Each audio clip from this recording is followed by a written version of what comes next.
And welcome back. Thank you for joining us. My name is Kevin, and this is my co host. Nick with Unexpected Results MTG, and our guest today, the one and only NukeMTG. Well, Is that what I'm supposed to intro myself? yes. You guys Sorry. clap me in. Oh, sorry. Oh, thanks. Okay, hi, I'm NukeMTG, otherwise known as Kenny. Hey, you're listening to Mixed Results Talk Tots with Nick and Kevin, rolling dice, flipping cards, and diving deep into your favorite stories.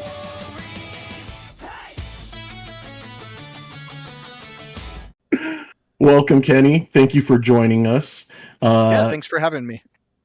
Kenny, you've been on my TikTok feed for quite some time, and I've been wanting to get to talk to you. Kevin's already jumped the gun and gotten to meet you ahead of time and get to know you a little bit better. But let's start off with your age and where are you from? Yeah, so I'm 35 and I live in Idaho. I was born in the Bay Area and migrated up here, much to all of the local residents' disdain. So, sorry if you're in Idaho, chat. I love you anyways. It's the disdain for just Californians in general, right? Oh yeah, pretty much. My family is from Montana, and Okay. we have a family farm up there. So we go up and visit every once in a while. Very small town, but we get asked everywhere we go. We meet a new person that finds out that we're from California. They ask us if we're a fruit or if we're a nut. Is that common up there? No, they mostly say we're full, and then they say explicitives. But I've been here Got for it. 5 years, so I don't know why they still act that way towards me. I thought they make more Never potato gonna beat jokes. down. No, they take their potatoes very seriously here. Instead of like a ball for New Year, we've got a potato that drops. Like, it's a big deal, dude. I'm No, you 100%. don't. 100%. No, Yeah. it's not. That's not a real thing. As the kids say, on God. Yeah, no, that's something that happens. We got the potato drop, dude. No cap No on a cap. stack. Okay. Yeah. No cap. Are we aging ourselves? I Oh think we are a man, little bit. It's okay. We? we're too much. Yeah, I was gonna say. We're about to say, Kevin, you're still outnumbered here, buddy. Still the youngest. I'm proud. Well, Proud. Kenny, what was life growing up with siblings and what activities did you do as a kid? So I mean, I'm a pretty typical middle child, right?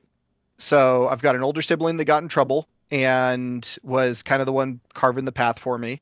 Mm-hmm. And then I've got a younger sibling that has a chronic illness.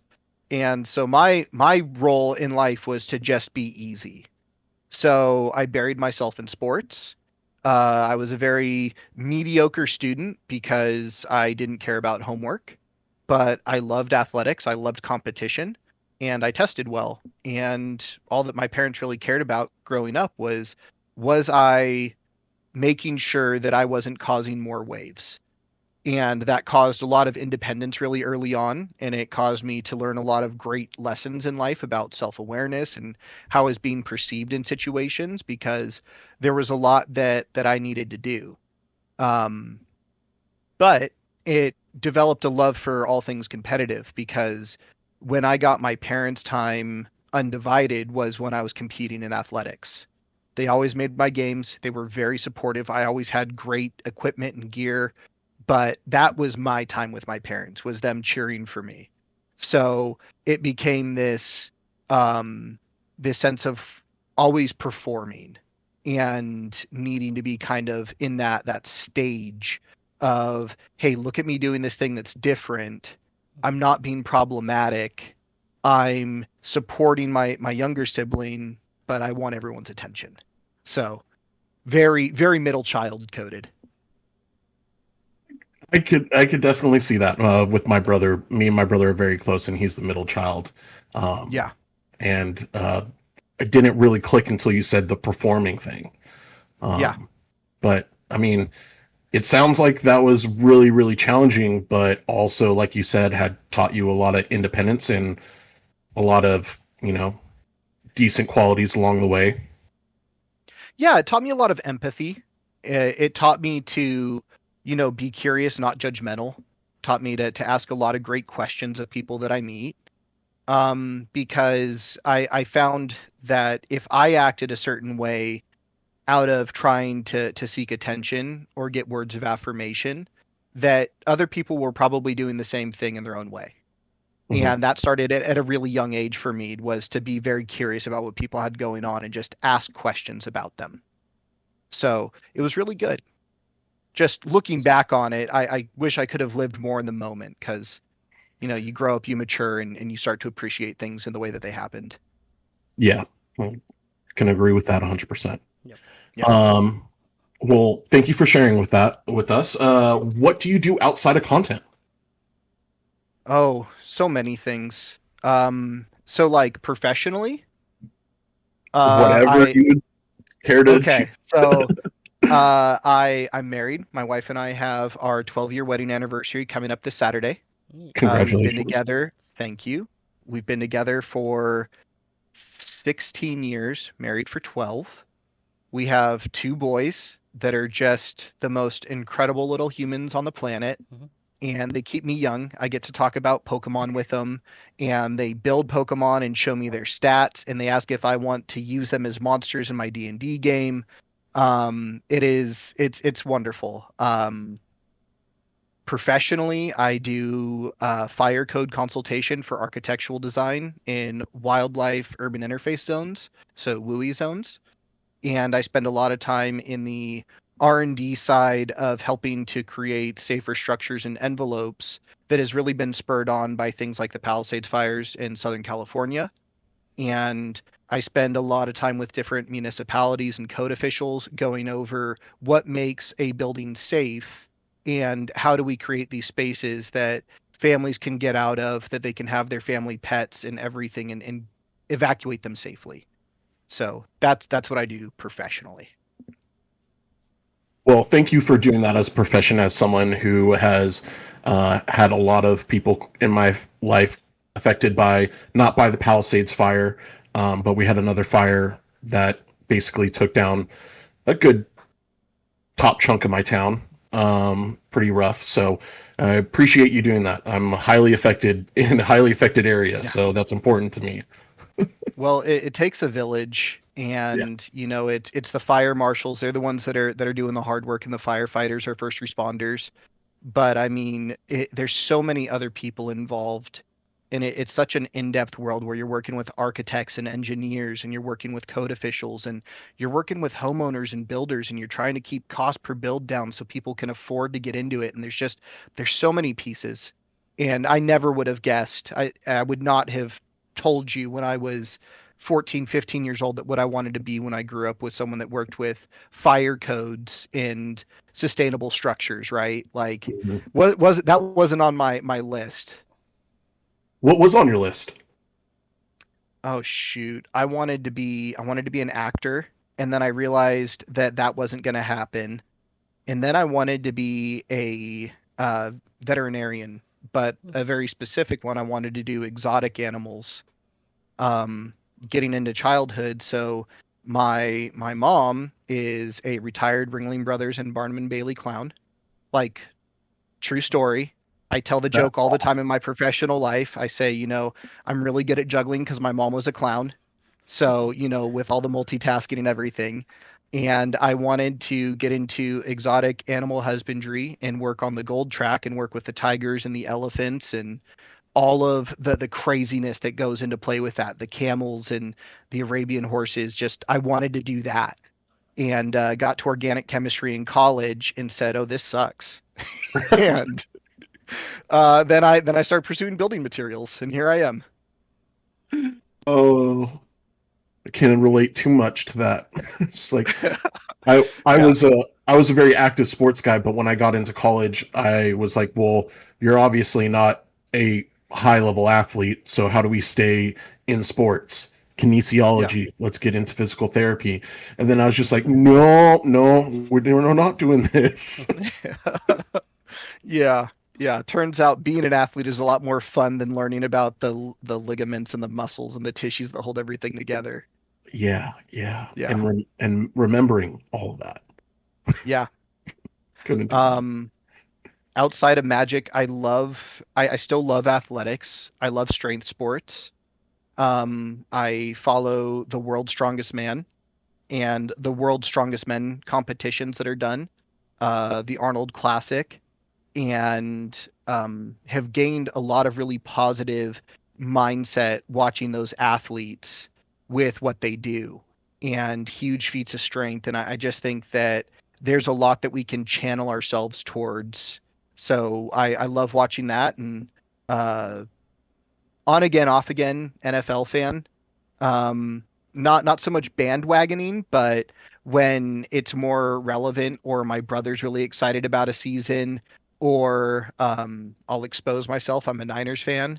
When the Mm. Niners are having, good years, or their rebuild years are looking stronger, or they have someone like Brock Purdy as the quarterback, I become invested in the story of the players.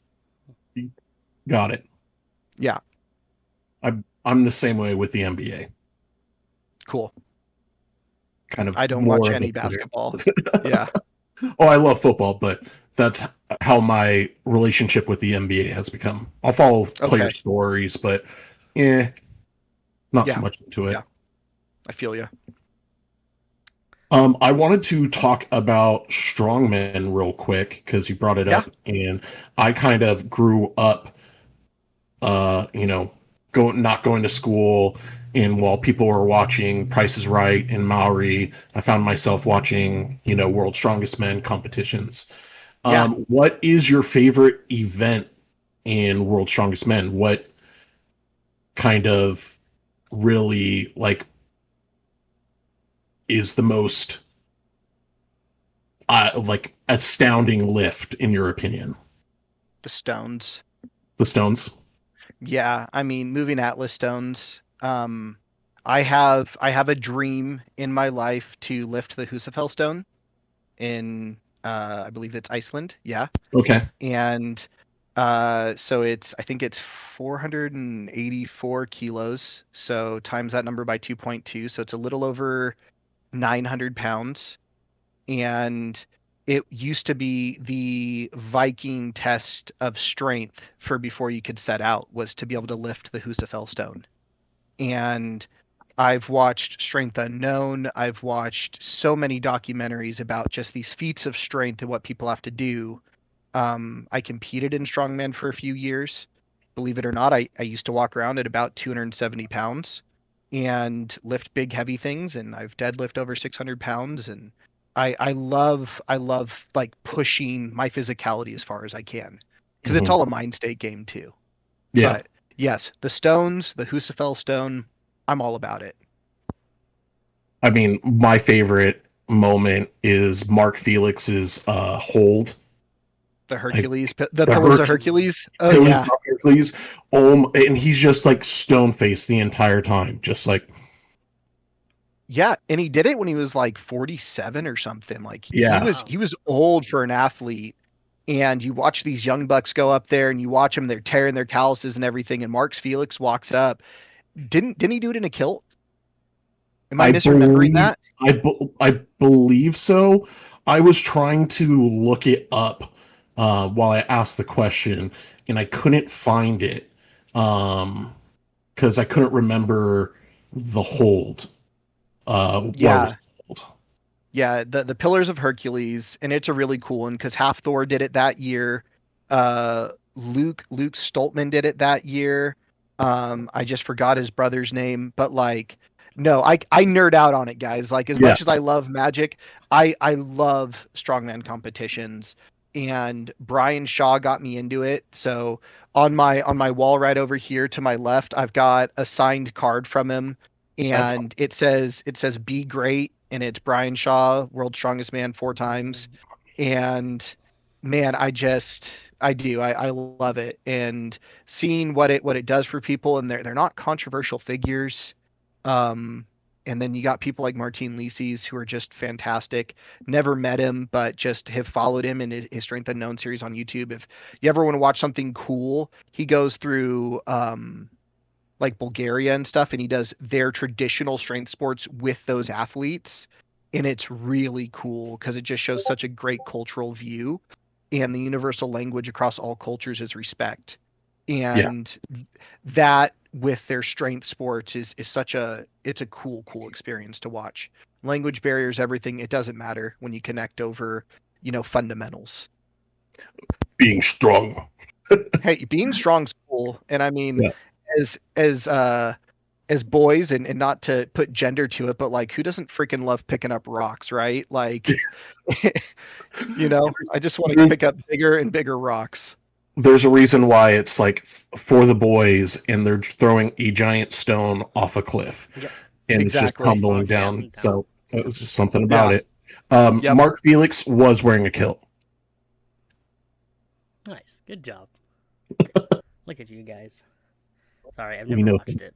Or I think I've watched the video, a couple of videos, but never watched the show. It's okay. It was on what we call cable television. Oh, A thing that was when you AOL turn was on, still a thing. and you didn't Right. get to choose necessarily what you wanted. You had to go to different channels, Mhm. and you just had to pick the best option There back was only then. like 30 channels. Oh, I mean, There was a few There's more more. than that. there's a few more than that. Okay. There was a time when there was only like 12, but we don't talk about those times. Nope. I get it. It has no Skibbity. It has no Ohio in it, so it's hard to relate What? to, I imagine. Oh, sorry. I'm just trying to talk more your generation, Kevin. My I'm trying to generation. pull this- Oh my Yeah. gosh. There are a lot of 6'7" athletes. 6'7". Oh, all right. We digress. Getting back into your content, you do Yeah. a lot of depth deck breakdowns that explain different Yeah. card synergies. What is your favorite synergy people should know more about? Who? My favorite synergy that people should know more about. Birthing pod lines. I don't know what that is. Please explain. Yeah, so Birthing Pod is a 3 and a Phyrexian green artifact Okay. that says green, but it's a Phyrexian green. Tap, you may sacrifice a creature in addition to tapping this artifact. And I'm paraphrasing because I don't have it in front of me. And you may search your library for a creature with 1 CMC higher than the sacrificed creature. And Birthing Pod is what created the nomenclature of pod lines. So in any deck, when you're counting sequentially from like a 3 CMC to a 4 to a 5, and it ends up being a combo, Birthing Pod was what started all of that. So you start with like a 3 CMC card, and then you go into a Felidar Guardian. And the Felidar Guardian enters, and then it blinks your Birthing Pod, so now you can reactivate it. And then you can tap your pod, sack the Felidar Guardian, go get a 5 CMC. So in this instance, we would use Karmic Guide. Karmic Guide brings back your Felidar Guardian, and then it untaps your Birthing Pod. You sack the Felidar Guardian, go get Kiki Jiki, make a copy of Karmic Guide, go get your Felidar, now you've gone infinite. And the reason that I love pods so much is when I played Magic competitively, I played Bant Pod, and I used a lot of the tech in Bant Pod that Sam Party put together. And I took that to GPs.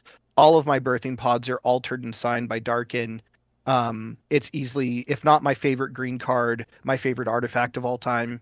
And I try to squeeze it into every Naya deck that I can. I should put it in other decks, but Naya is my favorite color pie. So that's my favorite synergy that I think people should know more about is pod lines. Good to know.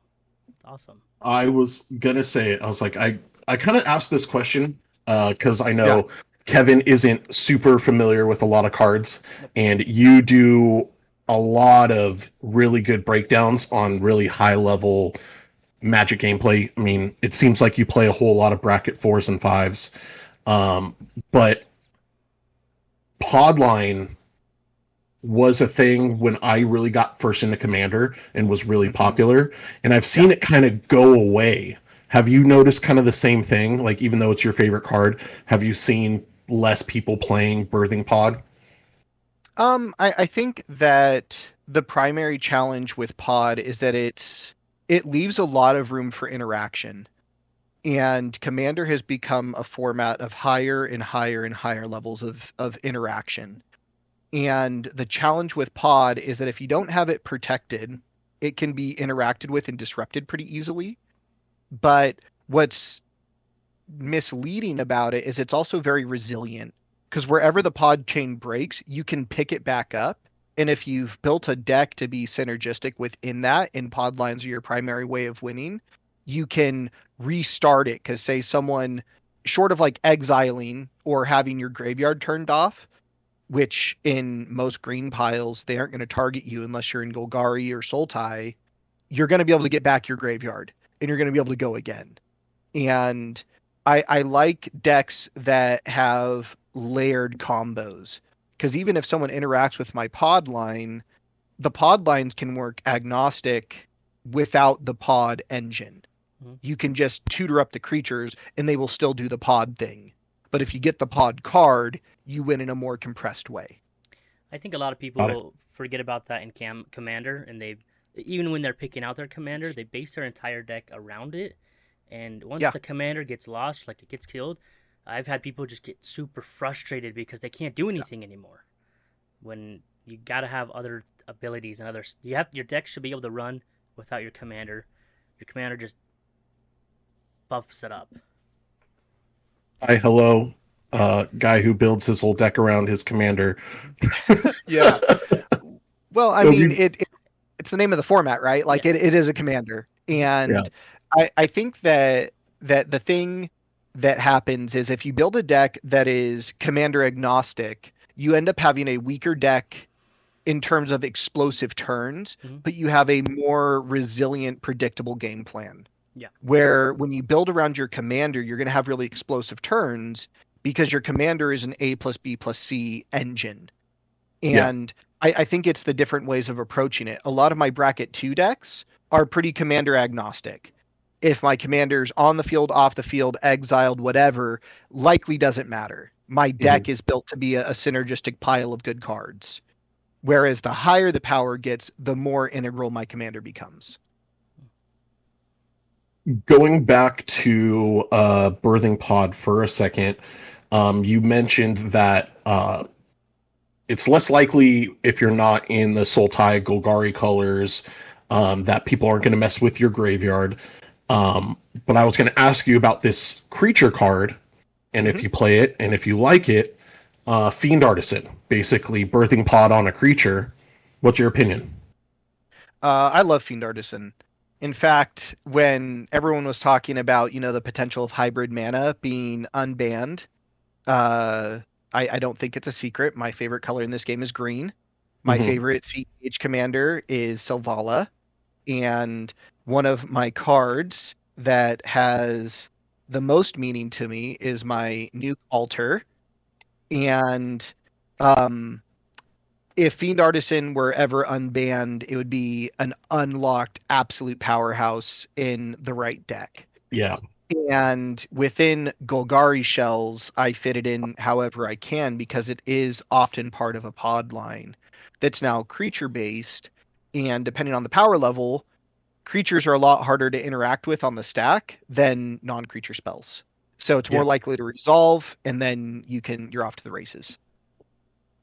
But I love Fiend Artisan. I was really stoked when that card first came out. It was Ikoria, right? I believe. Ikoria. Yeah. What a cool set that came out during an unfortunate time. It- My Yep.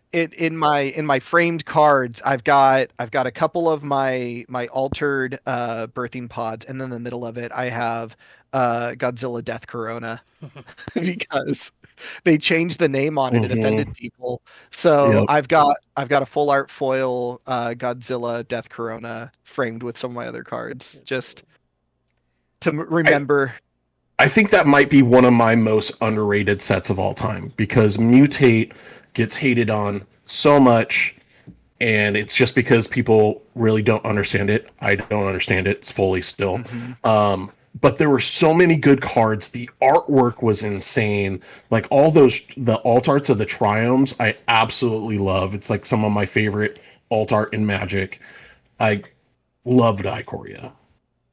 Yeah, I mean, it brought forth that comic style, right? There was so much movement and action in the creatures.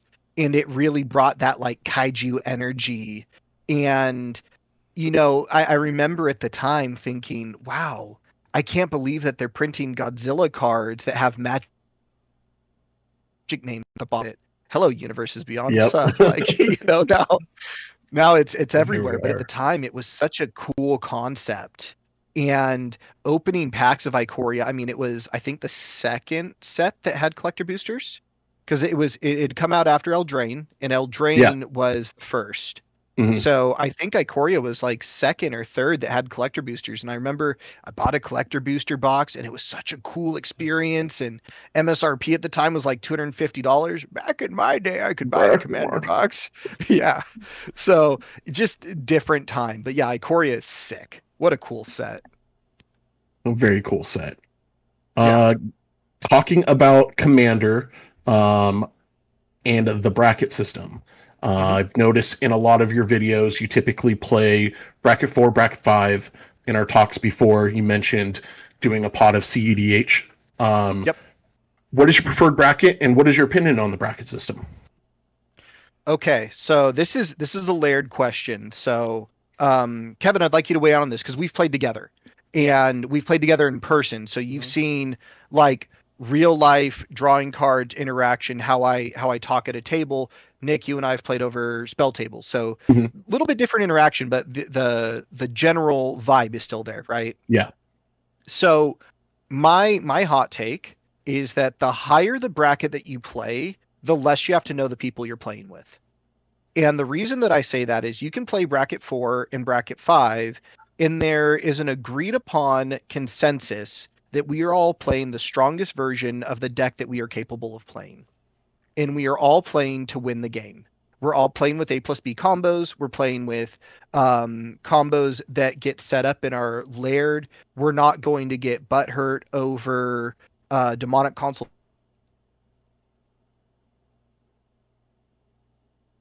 That's is coming here to play a competitive game of Magic. So I prefer higher levels of Magic. And that happened because when I moved to Idaho, I started meeting people and trying to make friends through Magic, as anyone does, right? Let's find some common ground. And I remember very distinctly, I was playing a deck that was at the time brackets hadn't been decided, but it was probably like a 4 or 5, or in this world a bracket 2. And there was a guy at the time that sold to me that his deck was very casual, maybe like bracket 3.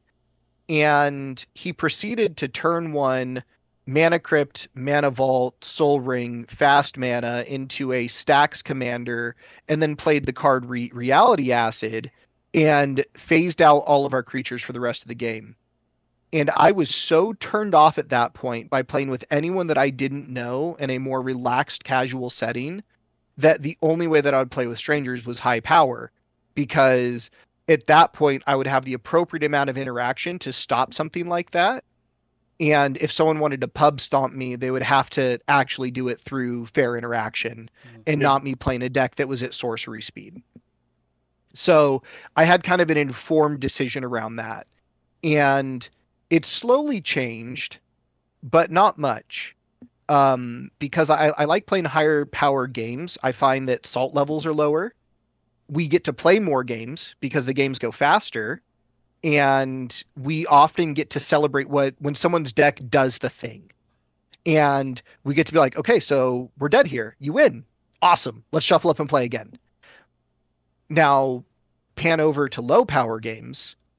There's typically less removal. There's typically less interaction.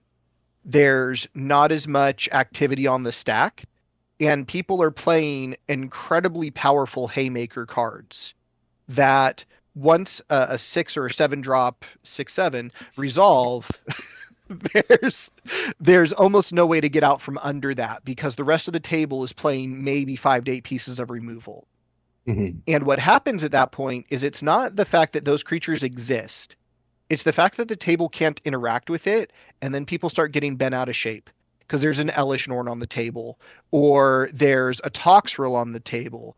I don't know if Samia's here. Shout out Samia. But it's one of those things that people get really, they get butt hurt in lower power games. Mhm.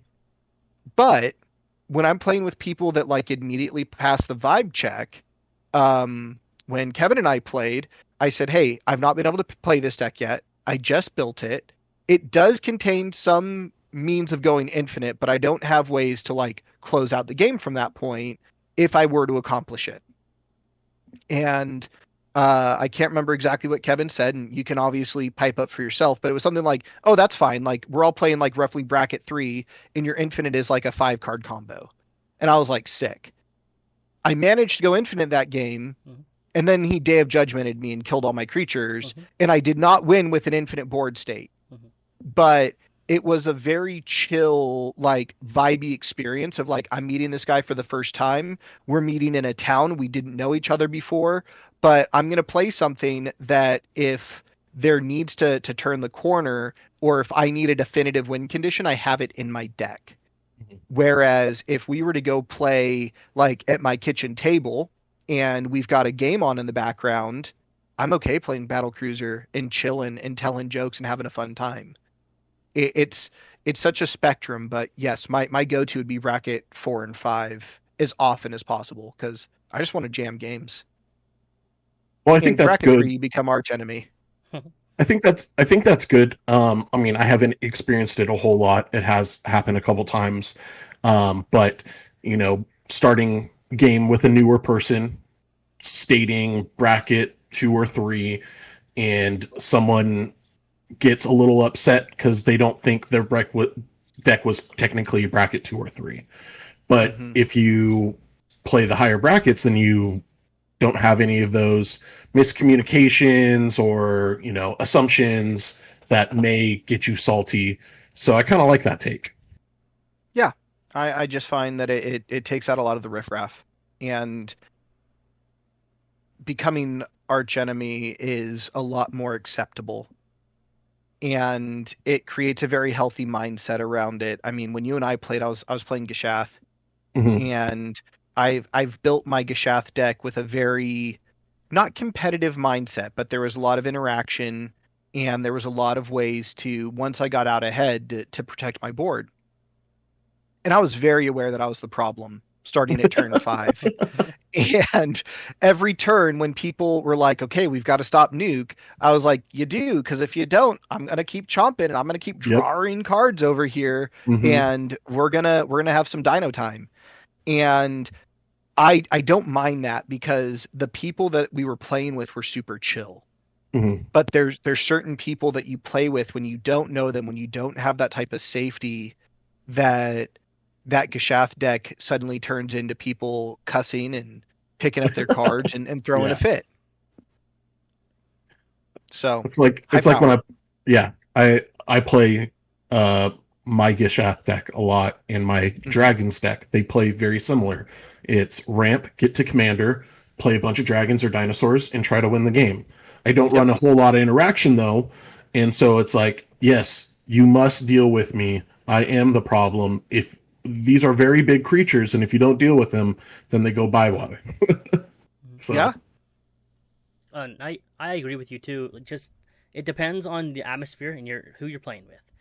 Yeah, you and I we were brand new, meeting each other, didn't have much interaction with each other before.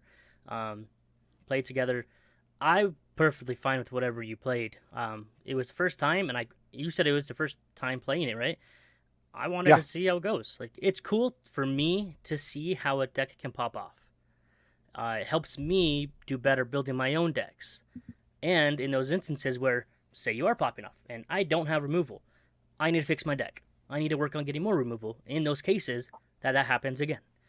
Um, I think it was perfectly fine, and I agree. It depends on the person you're playing with, and everybody kind of has. Sure, there is the bracket system, depending on the game changers and stuff like that are in your decks.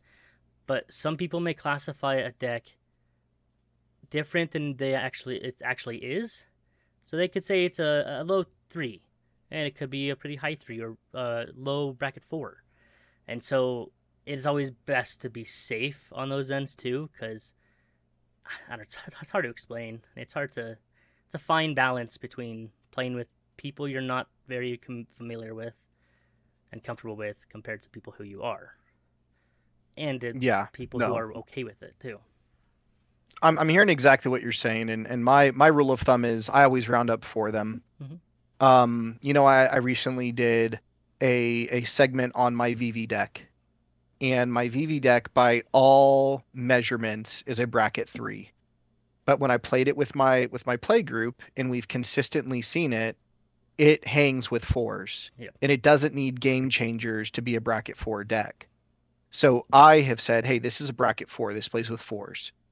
I have 0 game changers in it, 2 extra turn spells, but it is too powerful for a bracket 3 table.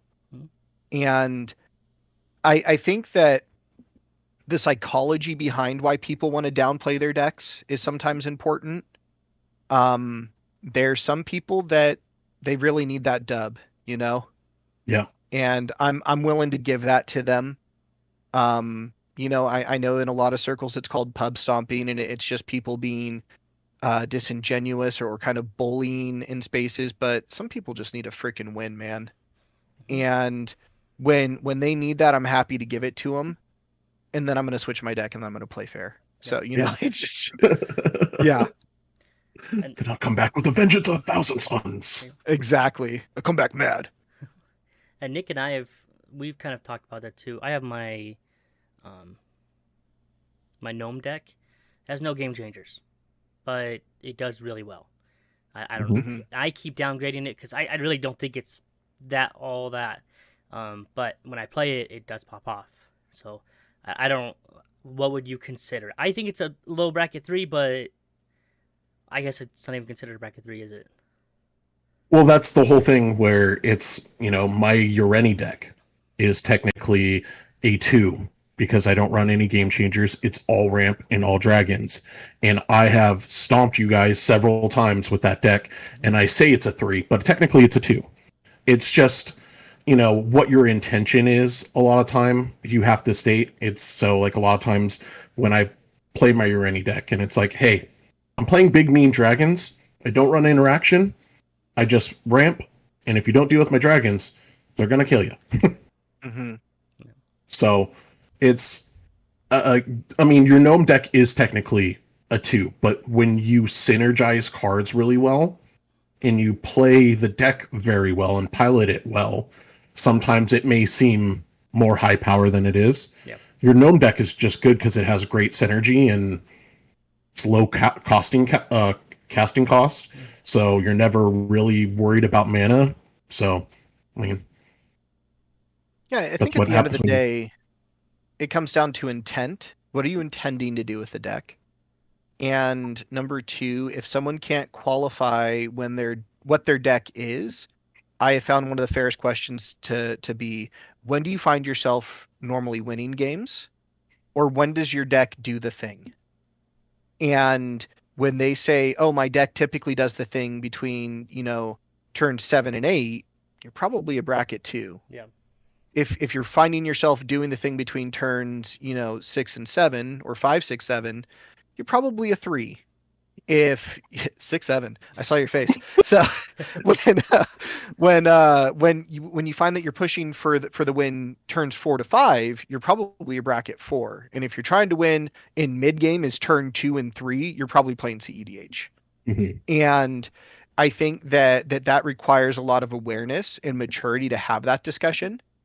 And I think the other part about that is when you're playing with someone new, have a gentle spirit with them, and realize that some people may say that it typically pops off on turn 7 or 8, and they have a really good hand, and Yep. they've got a turn 1 Soul Ring, and they're out ahead sooner than normal, and acknowledge that and have grace with it, and acknowledge the behavior but recognize patterns, and be aware of who you're playing with. I Yeah. think is the biggest thing when it comes to brackets. I agree. Well, in the world of Magic, if you could choose anything to collab with WotC to make a set, what would it be? I've thought about this a lot, and it's hard to pick one thing Hmm. if I got the opportunity to collaborate with them. Um, I would say that the strongest fundamental IP for me that has stuck with me from the time that I was a wee lad to now me being in my mid 30s and having kids would be a Pokemon crossover. Introducing Pokemon to the world of Magic the Gathering it would make my heart so happy. Um, I would love it. I would share it with my kids, and it would be really special to me that something that I have loved for such a long time and now shared and had be a part of my life. I've got tattoos of Pokemon.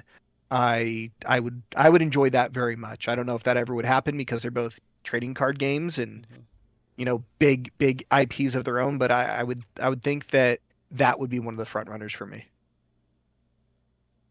I mean, I love Pokemon. I never got into the actual TCG gameplay. I mean, I collected as a kid, of course. But I think that would be cool to have something, like you said, so nostalgic to me growing up. And now with the one thing I'm most interested in currently, which is Magic the Gathering, and combining those would be really cool. God, my favorite Pokemon is Raichu. And Yeah. Raichu, because in the original anime, I saw it in the opening credits where Ash and Pikachu go to fight Lieutenant Surge and Raichu. Mhm. And it was the first time that I became aware of evolutions Mhm. and the fact that we could grow and change and become something more than whatever we're perceived to be. And so Raichu has always had this really special place in my heart. And how cool would it be to have like electric Pokemon have energy and have them be energy based decks and have fire Pokemon have things like fire bending like in Avatar. Mhm. It's such a cool world. I watch Pokemon videos with my kids before they go to bed. Like it would just yeah, that'd be a big one for me. That'd be a big nostalgia hit. I mean, you can give ghost Pokemon like Shadow or Intimidate. Yeah, That's what. or Skulk. Skulk would be good. Yep. Yeah. My favorite Pokemon's Gengar, so I immediately went to what would the ghost Pokemon have? Yeah, Toxic and Skulk. Mm. Ooh. Yeah. I like There you that. go. There Let's you go. sign it. Let's go, boys. Let's do it. Yeah. We'll just see how many lawsuits we can get from Nintendo and Pokemon and all that. Okay, WotC, Niantic, Nintendo. It's a joke. Unless you guys It's a think it's really joke. cool, then you know where to find me. We're on TikTok right now. Come talk to us. There you go. Greater powers are always listening. Yeah. Nuke, Kenny, you have all dabbled in podcasting before as Yes. a guest. On the episode, you mentioned you have a photographic memory. Ooh, yeah. I think we should put this I've to been a dreading test. this. You've been dreading this? Yeah, let's try it because here's the thing. The way that it works is if it has a connection, I'm able to Mhm. lock it in really well. Okay. If it doesn't, because like when I look at Magic cards, I don't look at the words. I look at the art, and Mhm. then I'm able to connect that with my brain what the card does. So Okay. I just want to help set expectations that there's a good chance that I might know what it is, but the secret to my genius is that my brother-in-law knows all the card names and card mechanics, and I just tell him what's on the card. So Okay. so we'll see how it goes. We'll see how this goes. This has been I- anxiety. Okay, so Yeah. for this, I chose a iconic. First one's going to be an iconic art, so it should be pretty Okay. easy. It's going to be Okay. a warm up. The next one is going to be a alternate art of the card, Okay. so it's not the original printing. Tricky. And the last one is an old Magic card. Okay. So we're going back in Magic history. So I'm going to DM you the first picture while Okay. Mixed sends or puts it up on the. I think that's the one. I Okay. hope I The got first it right. one. Okay. Which one does Okay. it Yeah, look that's like? Brainstorm. Hold on, I can bring it up. Yeah. Yes, you got it right. You got it right. Making sure. Yeah, that's Mercadian Masks Brainstorm. I know that one. Boom. Very Yeah, okay. easy. We went with a little. I went with the older one, but I Okay. thought that was going to be pretty iconic, and you'd be able to get it. So Yeah. very nice. Okay. Oof. I'm 1 for 1 right now. 1 for 1. Now I Yeah. think you might get the like who this is, but maybe not the exact card. Oh, Okay. that didn't work. Send it. There we go. Coming your way. Okay, and you're showing this to chat at the same time, right? Yes. Okay, cool. So I'm gonna give that a second. Okay, so that's Niv Mizzet. Mm-hmm.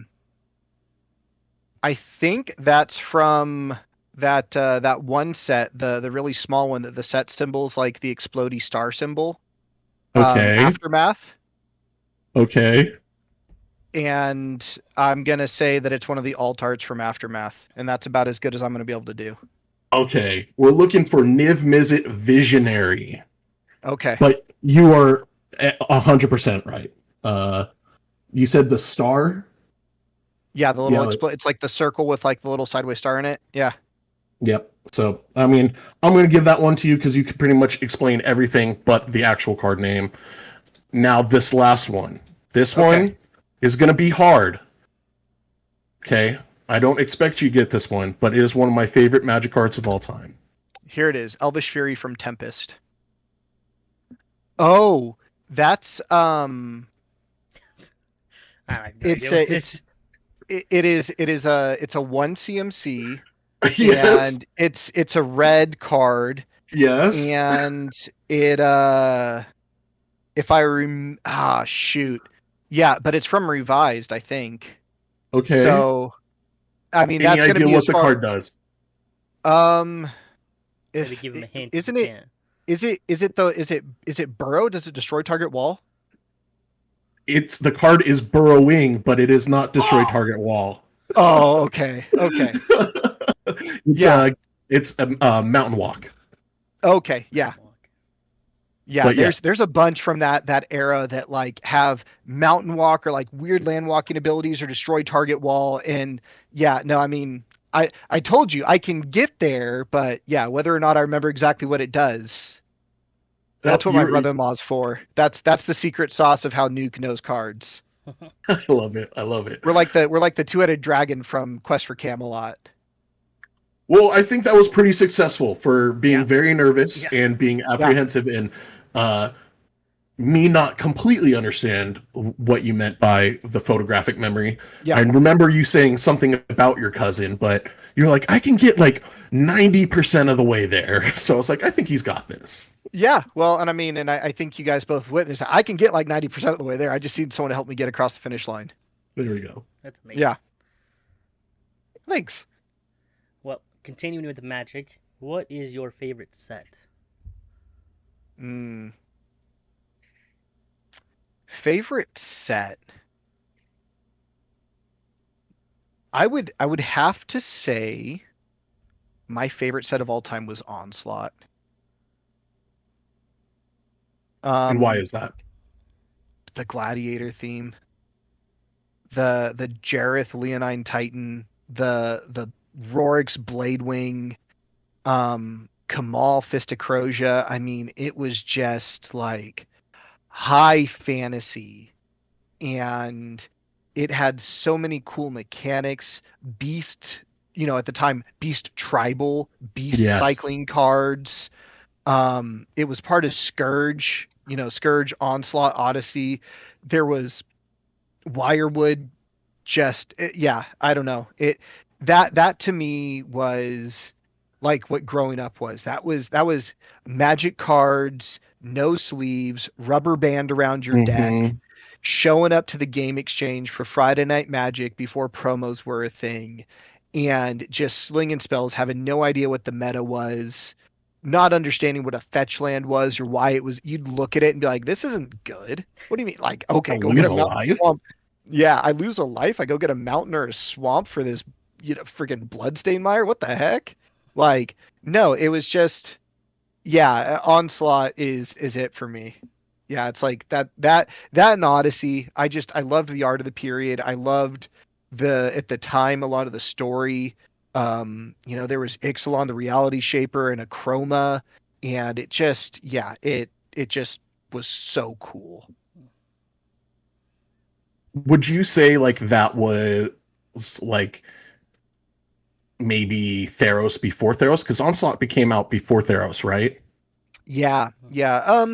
I don't think it was Theros before Theros, because Onslaught was still dealing with the ramifications and the aftermath of Plane Shift, where Hmm. um, Gerard, Weatherlight Captain, and Urtai and Krovax the Cursed, and all that stuff had happened. There was like this aftermath period, and then they ended up on like this gladiatorial world. And it was before like Planeswalker sparks were ignited, because that happened in Hmm. Lorwyn. Um, in Theros was more about like the Greek pantheon introduced into Magic the Gathering, Yeah. and they have similarities to where they had like a lot of like that Greek and Roman influence, but thematically felt like very different sets to me. Okay. I thought like when you're bringing up like the Yeah, gladiator kind of type of cards, like when I think about that, I think about a lot of Theros cards. But you brought up a lot of cards, and I'm like, oh, wait, that wasn't a Theros card. Now that I think about it. yeah, yeah, like a Crowan Crusader from Theros Mm-hmm. that had heroic, and whenever you targeted, you made another 1/1, so you could go wide and borrow strategies. Yeah, no, Theros was sick. I played green red monsters in standard at the time. That was when I Nice. started playing competitively. Yeah, that oof, Well, it's a great set. we talked about Magic, of course. We've talked about a little bit of Pokemon. Yeah, We haven't really talked about it much, but you're big into D&D. It's probably yes. what you say is your biggest interest. What sparked for all your passion for gaming and all things nerdy? I was I remember my older brother is 5 years older than me. And I remember really vividly that he was playing the game Phantasy Star 4. And there was some elements to the game that were like bigger than life. And so I really started to love video games and watching people play through RPGs and having this strong undercurrent of like the protagonist. And then I got introduced to The Legend of Zelda on the Nintendo 64, and I got to play Ocarina of Time. And I got to feel what it would be like to travel through a world and be the hero and beat out the darkness and kind of be the light in the world that you wanted to be, right? And not long after that, um, my brother introduced me to right about the same time. It was I started playing Magic in 96, 97, so I was like right about 6 or 7 years old, and I played my first game of D&D when I was 9, because I needed to have a little bit more understanding of how to do the addition and subtraction. And I started when like Thaco was in the game still. Um, and it occurred to me that I could be anything that I wanted. And what became very readily apparent to me is I wanted to be a manifestation of what I thought an adult Kenny would be, what an adult man should be, and how they interact with people. And I got to realize that through the game of D&D, I could act out my virtue system and do so in a way that allowed me to experience it in a high fantasy environment where it was free from judgment, and it allowed me to really experiment and feel the texture of the world that I was in. And even though everything that I went up against that was, a quote unquote bad guy, that was a creation of someone else's imagination. And I learned at a very young age that a lot of times within D&D there's projections and there's aspects of ourself that we put into it, whether we're the DM or we're the player. And there was a lot of joy in being able to help the DM tell their story. And I realized that that's really what I wanted to do, is I wanted to help the DM tell their truth and get through what they were going through. And that was at a young age. I was like 9 or 10. And then kind of quit playing for a little bit. And I was very heavily involved in sports, and I started playing high school. I was playing competitive league and travel soccer, and my older brother had made some friends, and they started playing D&D at our house. And all of them were, 5 or 6 years older than me. I was 13, maybe 14 years old, and they welcomed me to the table as a friend, and they never treated me like I was a little brother. And I got to experience what that side of community could feel like and what that level of inclusivity could feel like. And I was the stereotypical jock. Like, I would come in, I remember, and it's so vivid to me now, but I'd go running up the stairs after a game, and it didn't matter if I won, if I lost, it was inconsequential because now it was time to play D&D. And this was like, our minis were mega blocks. Like, Mhm. it was the purest form of just being able to enjoy each other's company and being able to share a meal and break bread, and have that that sense of, it didn't matter what had happened up to that point, because once I was at that table, I got to be another character, and I got to step into this headspace in this world where I wasn't everyone's junior by 5 or 6 years. I was their party member. I was their traveling companion. And it helped me to understand and mature in a lot of ways, because I had to learn very quickly a lot of self-awareness. Don't be the annoying 13-year-old that's making fart jokes when everyone else is taking the game more seriously. And just something magical happened for me like during that time. I remember, reading the monster manual before I could read the descriptions because they were huge words. And I remember just looking at monsters and making up stat blocks and thinking about what they would be. And in my head, having the fight between, the cleric, the fighter, the wizard, the rogue against whatever creature this was, and creating those scenarios. And it allowed my imagination to go to a place that other areas in life wouldn't. I could watch a cartoon on Toonami. I could watch Dragon Ball Z or something like that, but it was their fantasy, and D&D was mine, and I was allowed to have whatever I wanted, and I could create whatever landscape. And then as I've become older with it, I've realized that I can create whatever landscape, and I can do things to help people and make them feel like they're heroic in moments where they don't feel that way in their own lives. And that's something that's become very special to me. That's that's awesome. I love That's D&D. yeah. Well, it's a really Yeah. cool take on, I mean, like we said, you were in a pretty unique situation as far as your upbringing, with the dynamic of your siblings and how you had to, grow up and conduct yourself. But having that like level of maturity at a young age to take D&D that seriously and get it to the point now where you are creating these stories and these safe spaces for people to explore that for themselves through the power of DMing. Yeah. And being a player as well, right? Like, you've Mhm. got a responsibility to your fellow player to learn them. The people that I play with, like, I mean, it's gonna sound, schmaltzy, but I think that men don't say things like they care for each other enough.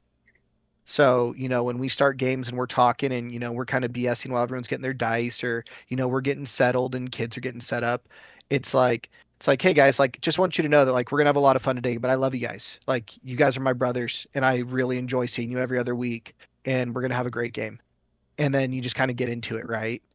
Like, it is it's so different, and it's a judgment-free zone, and the only thing that you're limited by is your imagination and a d20. And I think that that's a pretty incredible thing. Agreed. Um, if you were able to figure out how to not make fart jokes and fart noises when you were 9 and 10, how do we get bards to stop doing it? um, yeah, I can't necessarily help with that. Yeah, no, that's a tricky one. If I could figure that out, I think I'd work for WotC. Oh, there you go. There you go. True. Well, you did say you played Zelda. Is that your favorite video game, or do you have a different one? Oh, that's not my favorite video game. Okay. I love the Zelda series. I love the silent protagonist. Thinking to like favorite game of all time, Final Fantasy IX. Okay. It's like a warm hug. It's like walking into a house on Christmas and smelling cinnamon, you know? Like Mhm. I love that game. I didn't What? realize why necessarily Mhm. when I was younger. And then I got to be older and I replayed it and I realized what was so special about it. What was so special about it? I grew up with my brother who played all the Final Fantasies, so I have countless couch hours watching him play 7, 8, 9, and 10. Yeah. A little bit of 11, but what about 9? So nine to me introduced the tragic hero. And it introduced a lot of very heavy and very real emotions in a game that to my knowledge up to that point had not been explored. I'd played Final Fantasy VII, Final Fantasy VIII, Legend of Dragoon. I'd played quite a bit of different RPGs, but dealing with Zidane, and then spoiler alert for people that don't know a game from 30 years ago, um, he finds out that he was made by a creator to be something that he wasn't following in his life, and he was made to be this creature that was supposed to sacrifice itself to a greater cause and to these eidolons.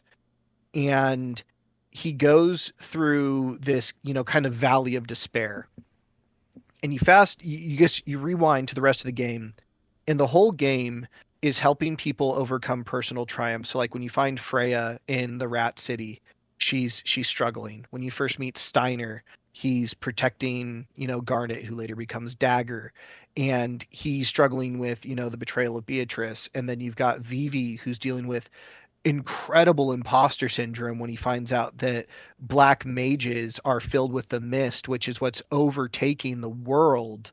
And now he's filled with this evil corruption, but he has his own sentience. And does that really make him unique? Or is he living a lie of he was programmed to do this thing? And it just introduced things in a way that to me was so just, it struck a chord and it stuck out long term, that as I've gone back to it, and then you get to, the end of the game, right? Zidane finds out he's tribal, and that he was created, and that he and Kuja were supposed to be two parts of the same whole, and he tells all of his friends to leave him alone. And you go through and you're going through this ship, and all your friends come out and they talk about how you've impacted their lives through the game, and you've allowed them to overcome these obstacles that they thought were insurmountable about themselves. I was like, that's freaking cool. That's really cool. Yeah. If as a hero you can help your friends realize the best versions of themselves, that is heroic. And you can help teach them that they're more than they think they are. And you can make them believe that about themselves. That's heroism. And that stuck out to me in a really significant way. And then I replayed it as I got older, and I said, man, I still love this game. Honestly, sounds like a Well, game of D&D. Yeah, That's so cool. The way you described it, that was awesome. thank you. No, it's a well, fantastic game. Play Final Fantasy IX. I've asked several people what their Final Fantasy game is, because a lot of people are like, "Oh, Final Fantasy is my favorite franchise" or whatever. And I, like I said, I didn't play it a whole lot, but I watched it a ton. I watched Yeah. probably as much as my brother played it. And whenever I ask why is that your favorite Final Fantasy, it's never an answer like that. That was like so beneath the surface that I wasn't really aware to a lot of the things that you were saying, and it gave me more of appreciation for the game. I'm glad I could do that for you. Second and third, real quick, Kingdom Hearts. I mean, come on. Kingdom Hearts, and then Final Fantasy X is up there for me as well. That was supposed to be the first Final Fantasy game that I played, and then my brother stole it from me. Oh, you're the younger brother, huh? Yeah, I'm the youngest. Yeah, that makes So sense. I was like, I beat him to the game store to buy the game, and I bought it. Yeah. And he came home and saw me playing Blitzball, and he said, "No, no, no, no." He said, "Get off that! It's my turn." I was like, Yeah. "No!" Oh, Blitzball was sick. I never got What it. a I never game. I never got past Blitzball. That's all I did was Blitzball all the time. Oh, yeah. No, I mean, it was the game, and then there was like the side quest thing where like you saved Yuna and all these other Mhm. things. Yeah, no, but Blitzball was really the main star. We've talked a lot about our favorite video game memories on this podcast before. I've talked about my days of doing Halo in the living room in the, 4 different LAN connected TVs. Do you have a favorite video game memory that kind of sticks out? Yeah, I mean, up until very recently, and I'll never say that I'm done with it because I don't think you're ever done with it, but I played World of Warcraft a lot. And one of my very best friends, we've been friends for over 20 years. We've watched each other grow up, get married, everything. I remember raiding and I remember beating Illidan Stormrage for the first time. And I was in high school. They worked with me around my homework schedule and everything else, and I earned my spot to be one of the starting raiders. And I was a Resto Druid healer, and we beat Illidan Stormrage, and it was really freaking cool. What Like, what was yeah, that day or the couple days leading up to that like? Just like the feeling that you got, because I remember those days where it's like you had to wait and you couldn't really talk to many people because it yeah, wasn't like we had contact with all of our internet friends over our cell phones like we do now or have Discord. But yeah. what was like that anticipation, that feeling leading up to the raid? Oh, I mean, it was pretty electric. Because we had up to that point, we'd been pushing progression, we had been going through it, and again, it was just this sense of I was kind of punching above my weight class in terms of like age and maturity for people that I was around. I was 16 years old, I think, if I mean, fact check me later, but I was like 15 or 16 when Black Temple came out, and I remember finally getting my spot to be able to be like a primary raider, and I hadn't been all the expansion before or the other raids. So like it was the first time like I was a starting healer on the rotation. And I remember we were pushing, and we were going for third guild to do it on the server. And I remember our raid leader at the time giving us this half-hearted like encouragement speech. And then I remember it happening and people just going absolutely berserk. And it was just this really cool thing. I mean, they were still 40-man raids at the time. They were people that you had spent so much time getting to know and making fart jokes on Ventrilo, like throwback to Ventrilo. And I remember it was just really cool. Like as far as game memories go, that one's like a core game memory for me. Love it. Awesome. You said it was a very poor uh kind of pump up speech, and then you guys just went crazy. So it was a typical Leroy Jenkins moment.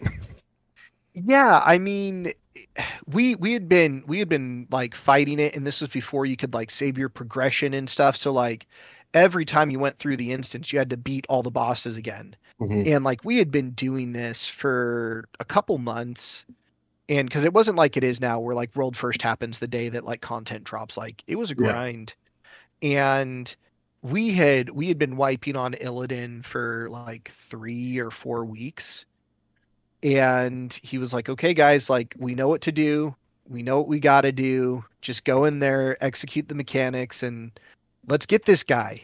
And like we went in there, and it just like from the hop it just felt different. Like our damage was really good, our positioning was perfect. And I remember we got to the last phase where the blades of Azeroth become these fire elementals, and I was like, what do I do? And I immediately ran and died because I went out of position, and I was dead for the final attempt. But you know what? It was okay because my team did it.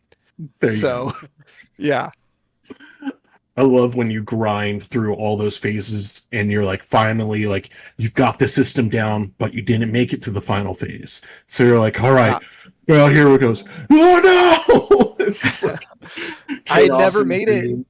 I'd never made it to phase four. I'd missed it for a soccer game earlier, like, and I Oh, wasn't there on like the first night of raid. So like, that's why I was an alternate for so long. Then I finally got like my starting raid spot, and I came in, and we were in the healer channel, and I was like, "Hey, is there anything I need to know?" And they're like, "Oh yeah, just don't stand in the bad, of course." And I stood in the bad. So stood in the bad.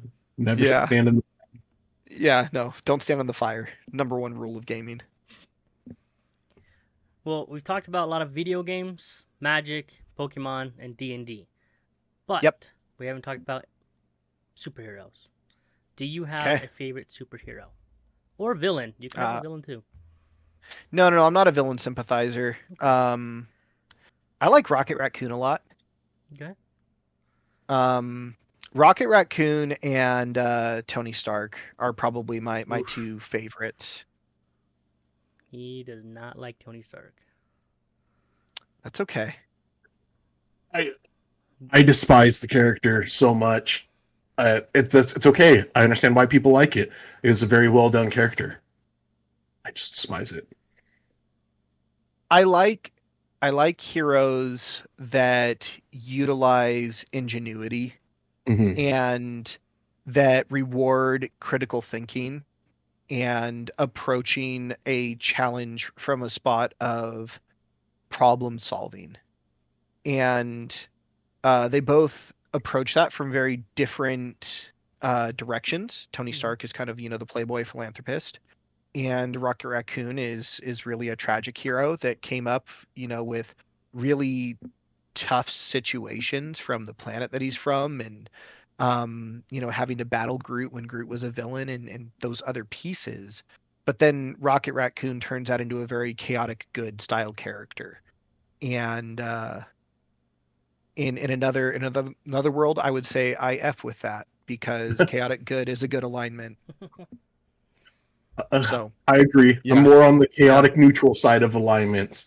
yeah, But it's kind of cool that you made the connection about the like when you first mentioned, and like they're kind of similar but polar opposites in that yeah, way. I didn't think about it until you talked about the critical thinking and the ingenuity and all that. So never yeah. thought about comparing those two superheroes before.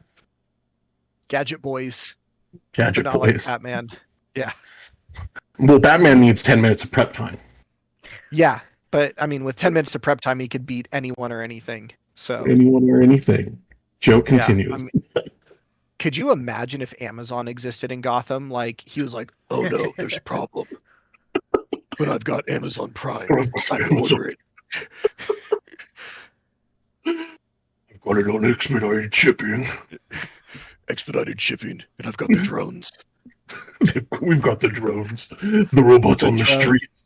Exactly, the drone drop-offs. If you could live in one game or movie universe, which one would it be and why? Game or movie universe? Hmm.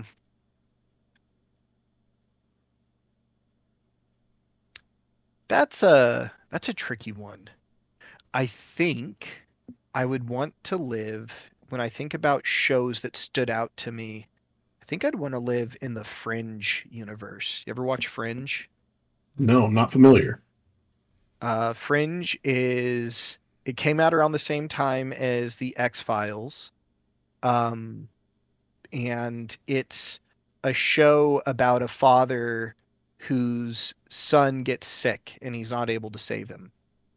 And his son Okay. dies. And he creates a way to travel into another dimension. And he Ooh, steals the multiversal copy of his son and raises him in the wrong dimension. And the show has all these paranormal incidents that happen because of a subject living in a universe that they don't belong in. And as the show goes on, it shows what happens with like the butterfly effect of the changing of that universe with him being removed from it, and Hmm. it's just a cool one. I would love to live in a world where the impossible was possible, and there was always that exploration of like what lied beyond the everyday and the mundane. what's beyond the beyond? Exactly. I'd never even heard of the show. I'm Hmm. surprised, but I'll have to take a peek at it. Yeah, it's a fun one. It sounds cool. Long standing, good acting. So, yeah, Fringe would recommend. Awesome. Well, if you could meet any celebrity and play or teach magic, to who would it be? Any celebrity play or teach magic? Alive or dead? Your choice. Mr. Rogers. Why? Like, I mean, he was the man that like fought for PBS, right? Like Mhm. he was all of our neighbors, and to be able to sit down with someone like that and play a game of Magic and just get to learn from them a little bit, right? Hear how they think, how they would approach a situation. That to me would be pretty incredible to be able to take the, won't you be my neighbor, and how he lived it through his actions, and have that be something that you could have that wisdom imparted on you, even in small ways. That'd be freaking sweet to me. We need to bring back Mr. Rogers or Mr. Rogers esque character. Teach this new generation how to be a neighbor. Yeah, it's just there's a lot of things that were core fundamental character traits, and Elmo's doing his best, but Mhm. he needs some help. Sometimes you need a man in a very nice cardigan sweater walking down the stairs, singing a song, and just sitting down with you and talking. Yeah, yeah, gone too soon. Gone too R.I.P. soon. Mr. Rogers. You are a big advocate for mental health and the importance of check-ins. Could you share with us a little bit about your mental health journey and tools you've learned along the way? Yeah, um, I'm an advocate and an ally for it because I have felt terrible in my life, and I've had really dark thoughts. I've had thoughts of helplessness and not really knowing how to deal with that. I mean, it's dark, but I was 24 and had the thought that I should just drive into oncoming traffic, make it look like an accident. And I was really, really fortunate that I had people in my life that when I pulled over and I called them, they were there for me. And not there for me in the sense of placating my emotions, but were really there for me. And told me that there were ways that I could control some of those emotions. And there were things that I could do, and there were coping techniques that I could have that would help me see things differently and see things better and allow myself to get out of this negative headspace where I wanted to inflict harm on myself to a positive side. And I realized that that was really important to me, and that I wanted to always be someone that preached the power of positive mental thinking and having a positive mental attitude. And I don't do it to virtue signal. I don't do it to try to say that your struggles aren't valid. I do it to say that your struggles are valid. But the brightest people in the world have often had the darkest past, and they've had to go through something terrible to become someone that looks at everything so positively. And when we destigmatize some of those conversations and we allow ourselves to be vulnerable and we invite that vulnerability back from people. I'm not a licensed professional, but when I tell someone that I care about them and I tell someone that I want to help them, I genuinely mean it. I don't say what I don't mean. And experiencing and going through some of the life challenges that I have has allowed me to continue to view the world from a slightly different place. And there's been many, many circumstances where it would be easy to be negative and it would be easy to look at something and say, oh, poor me, or this is so unfair. And I've just learned to channel it and say, you know what? I'm glad that this is happening to me because I've had the capacity and the building blocks to build me to a position that I can handle this. And I've handled another situation. I'm going to handle this one. And that doesn't make it easy. That doesn't mean it doesn't hurt. Um, Getting really real with you guys. My dad died 4 years ago. And when my dad passed away, I found out he was sick 5 days before. So I didn't get a chance to actually say goodbye or talk to him or say the things that I promote in some of the content that I create. And it created this sense of life is finite. We don't have forever. We don't have all the time that we think we do. Terrible things can happen and we have zero control over that. So let the people that you love know that you love them.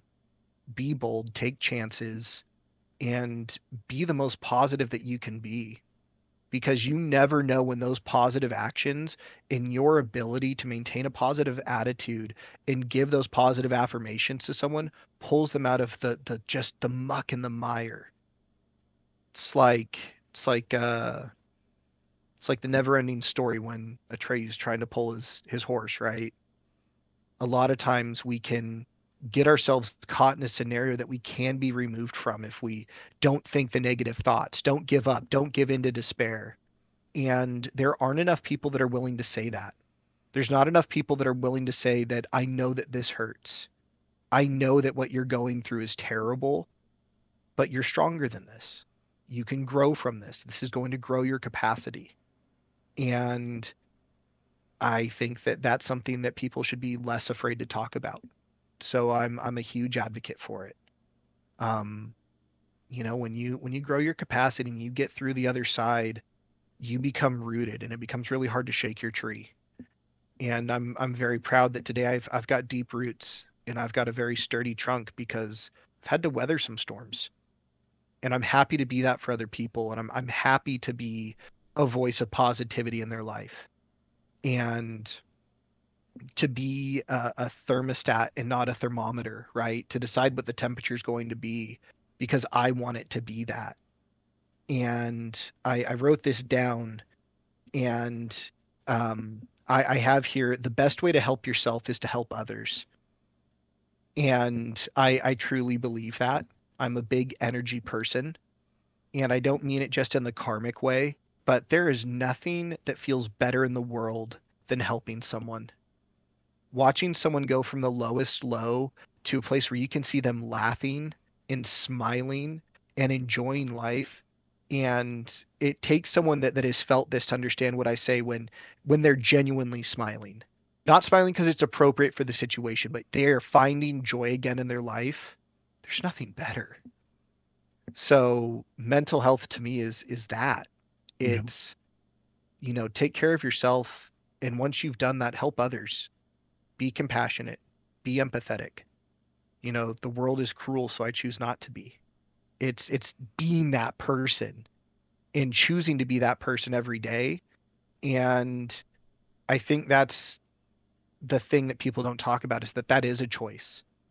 And people downplay it and they say it's an easy choice. Well, it's not easy. It's not easy to wake up every day and be in a good mood. It's not easy every day to have a positive outlook on things. Very much But so. if I can be the voice that says, but you do get a choice, and that's really cool. So choose every day to be a little bit happier, to be a little bit more optimistic. That's where that comes from. And I know that's a long-winded answer, but I'm very passionate about mental health and people taking care of it and taking care of themselves. No, it was very well spoken. Thank you for being vulnerable and sharing your experiences and your point of view. Very much valued and appreciated. Very much I so. appreciate you guys, and you're valued, and I'm thankful to be on this. So thank you. I do want to kind of share a little bit of a story. You mentioned the power of helping people Yeah. and the, the moment when like you put a smile on their face and it's actual, like a true, genuine smile. I used to be a summer camp counselor for a co-ed teen camp up in the Sequoia National Forest for a week. And I was put into the 12-year-old boys' cabin, and my director came up to me and explained that I had a 10-year-old in my cabin because he had a friend who was older who was in the cabin, and they were accommodating just because the kid wouldn't come to camp unless he was with his best friend. And he was homeless and lived in RV. He did not want to be there at all the whole time, was really kind of just shut off to everything, wanted to have his headphones in his ear, listening to his iPod the whole time. And I was just like, man, if I can just get this kid a little bit to see how cool this place is and how cool the people are and how much fun he could have, we're on the I'm doing everything I can every single day to try to get this kid to open up. And we have our last campfire, and it gets pretty emotional. And we're walking back to our cabin, and I pass the kid, and he's crying, and I'm like, "Dude, what's up? Like, what's going on? Something happened?" And he goes, "I don't want to leave." Yeah. And it was just like, there it is. It's like mission accomplished. Like nothing else about this week. No, how tired I am, how dirty, how I'm caked in all this dirt, and how Yeah. little sleep I've gotten. That moment right there was worth every second being up here, being a camp counselor. It was just getting that kid to have an awesome week when he was back at home in a really tough situation. That's awesome, man. And that's what it's about, right?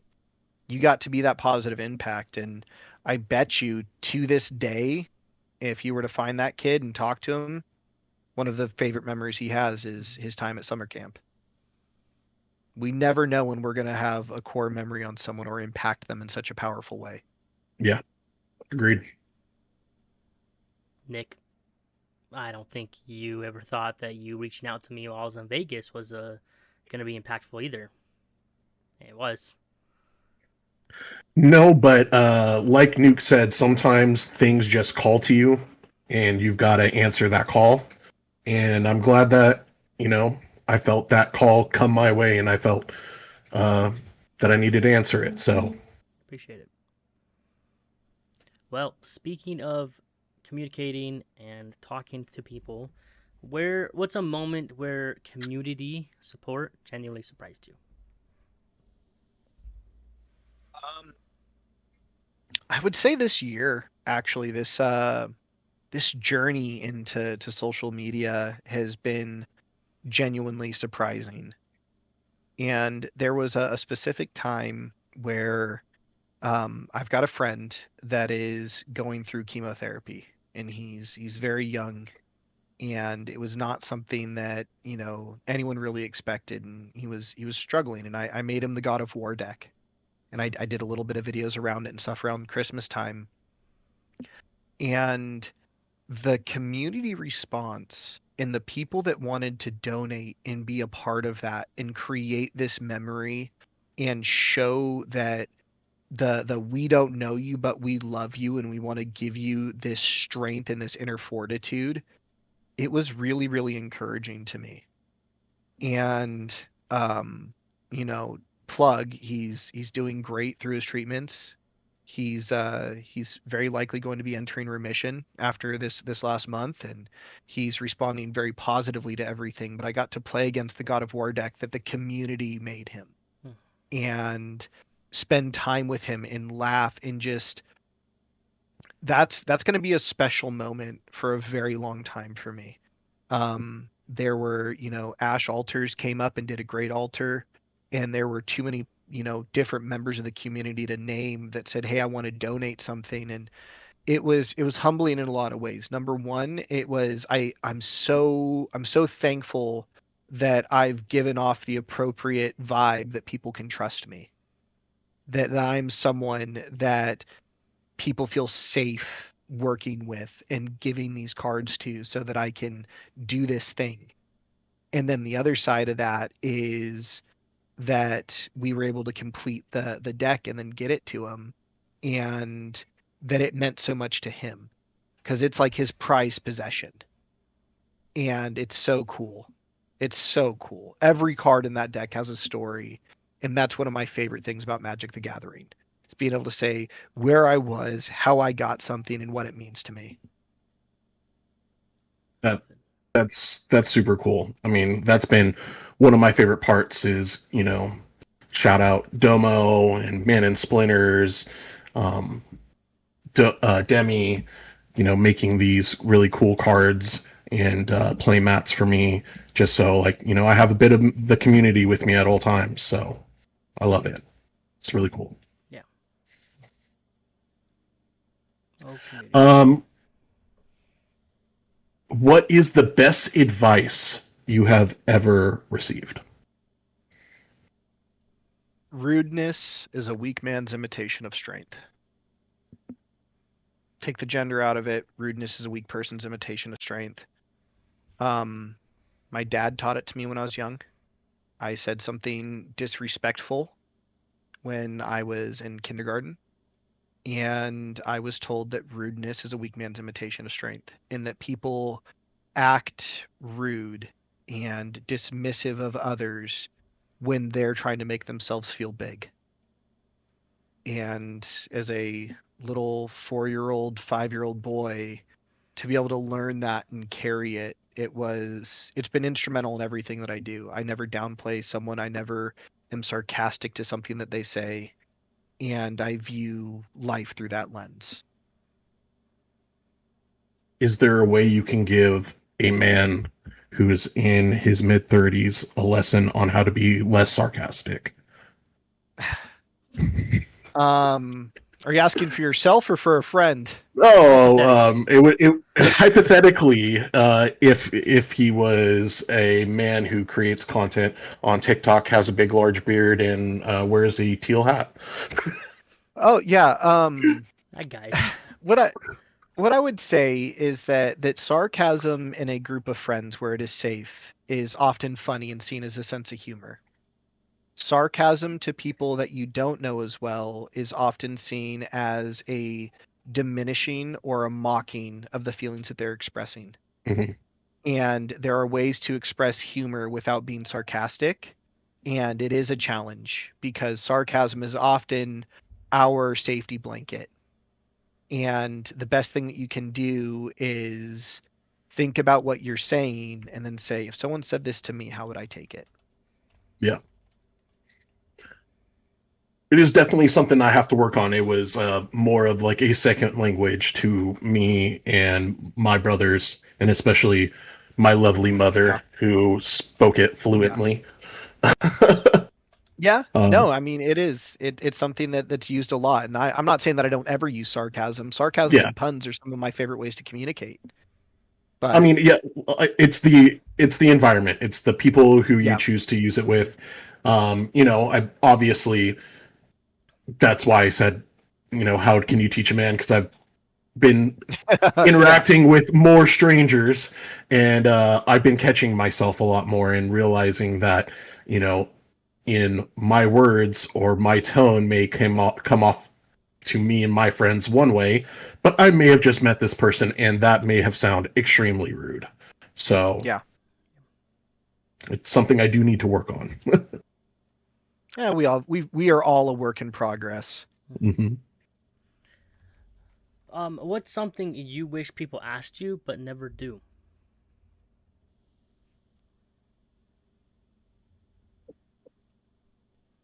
That's a tricky one. I wish people, and this isn't necessarily just for me, but for everybody, asked each other how they were doing. And not just as a way to start a conversation or to break through, but just say, "How are you? Like, are you doing okay?" And have that not be seen as a stigmatized negative connotation. Mhm. Because I think there's a lot of people that if someone just checked in and asked how they were, that we would all be better for it. So, no specific question to me, just in general, checking in with people, always having those touch points. It's really good. It's really great, and I know it affects me a lot if I get a random message just saying how are you doing. Um, it Shout out to changes. my boy Chef Yep, checking in on me the other day. changes my whole world, my whole day too. Just Yeah, knowing somebody's thinking of me. it's powerful. Human connection is a very powerful thing. And I think we downplay it a lot, especially people that are on a creator space. We think that we're interacting with people all the time, but double tapping and giving someone a heart on their video is not the same as asking them how they're doing and genuinely caring about them as the person. Very good point to make. Very good point. It can feel like you are overwhelming yourself socially, but not in the best ways. Mm-hmm. Overwhelmed, you're redlining because you don't like social activity, but you feel alone.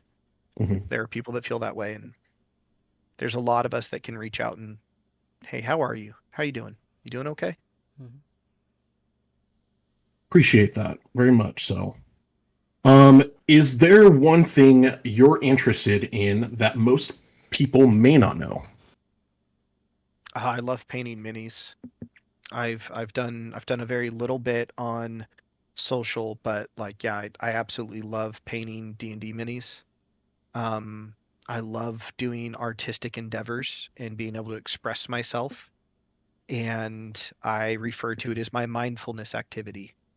It is the thing that I can do, and I can put on music, and I can lose track of time and be safe with my own thoughts and in a state of pure bliss, and just be able to hyper focus in and just do things without the rest of the noise.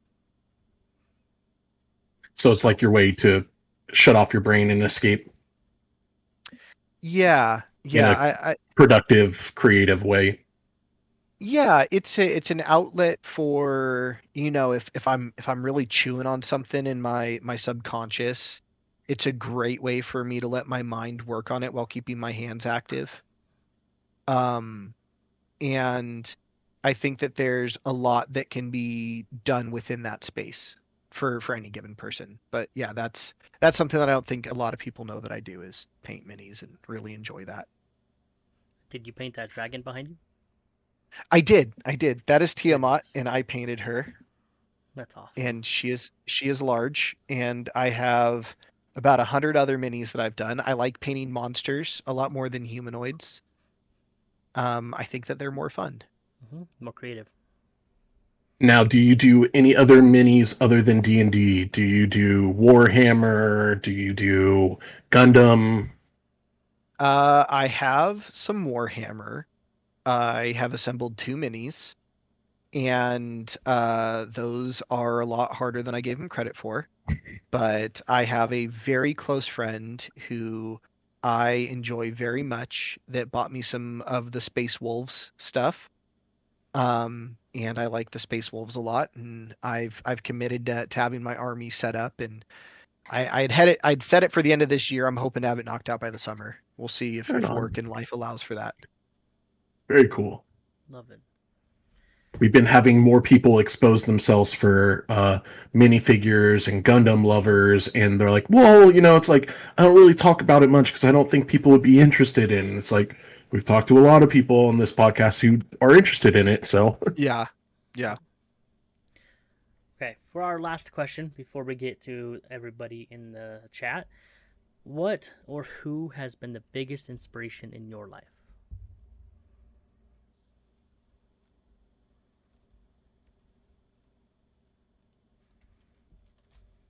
There's a lot of people that contribute to who Kenny is today.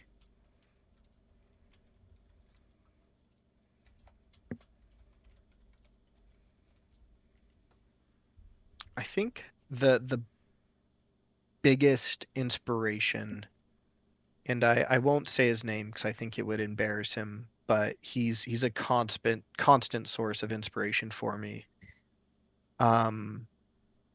Is one of my very best friends that came from abject poverty and destitute living conditions and overcame that and has one of the coolest lives imaginable, and did so against all adversity, and did so when it didn't look probable to him, and just kind of kept on going. And he's a testament to true grit that exists when someone sets their mind to something and they're unwilling to accept any outcome besides success. And he has been so instrumental in me navigating imposter syndrome, feelings of unworthiness, feelings of being less than or not being a good enough dad or a supportive enough husband. Um, he picked up in my life a lot of ways. He's not much older than me, but he picked up in my life a lot of ways where my dad had left off, and helps me be the man that I am today, and look at situations and say, work hard and be nice to people. And I'm very, very grateful for him. awesome. That's amazing. Sorry for didn't say this earlier, but sorry for the passing of your father. I lost my mother recently as well. I know it's not easy, but I think bottom line, I think a big message that you've been really kind of honing in on is really it takes a village, and not to be Does. afraid to use the village and talk and be genuine when you are talking, and showing true empathy and true care for another person's well-being is more important than you can imagine. And it doesn't take a whole lot of effort to do so. It is the most important thing. Human connection is so vital, and we're hardwired for it. We're tribal creatures. And there is nothing worse, and there's no greater illness than feeling alone and feeling isolated. And when you can reach a hand out to someone and show them there's a connectedness, that you can be vastly different people that like different things, but you can connect at the level that there is compassion and empathy. Um, there's nothing better. Like there's nothing that comes close to that than acknowledging someone and having them feel seen and letting them know that they matter. It's yeah, there's nothing better. It's amazing. I love it. Okay, something I need to work on more too. I mean, it's the whole human connection thing over each generation is getting farther and farther apart. Like there was this thing called playing outside when we were kids, and Yeah. telling mom and dad that I'm going to Jimmy's house around the block, and I better be home before the street lights get on and stuff like that. Mhm. It's not it's, I mean, much more convenient just to text mom and dad saying, "Hey, I'm going to Jimmy's house.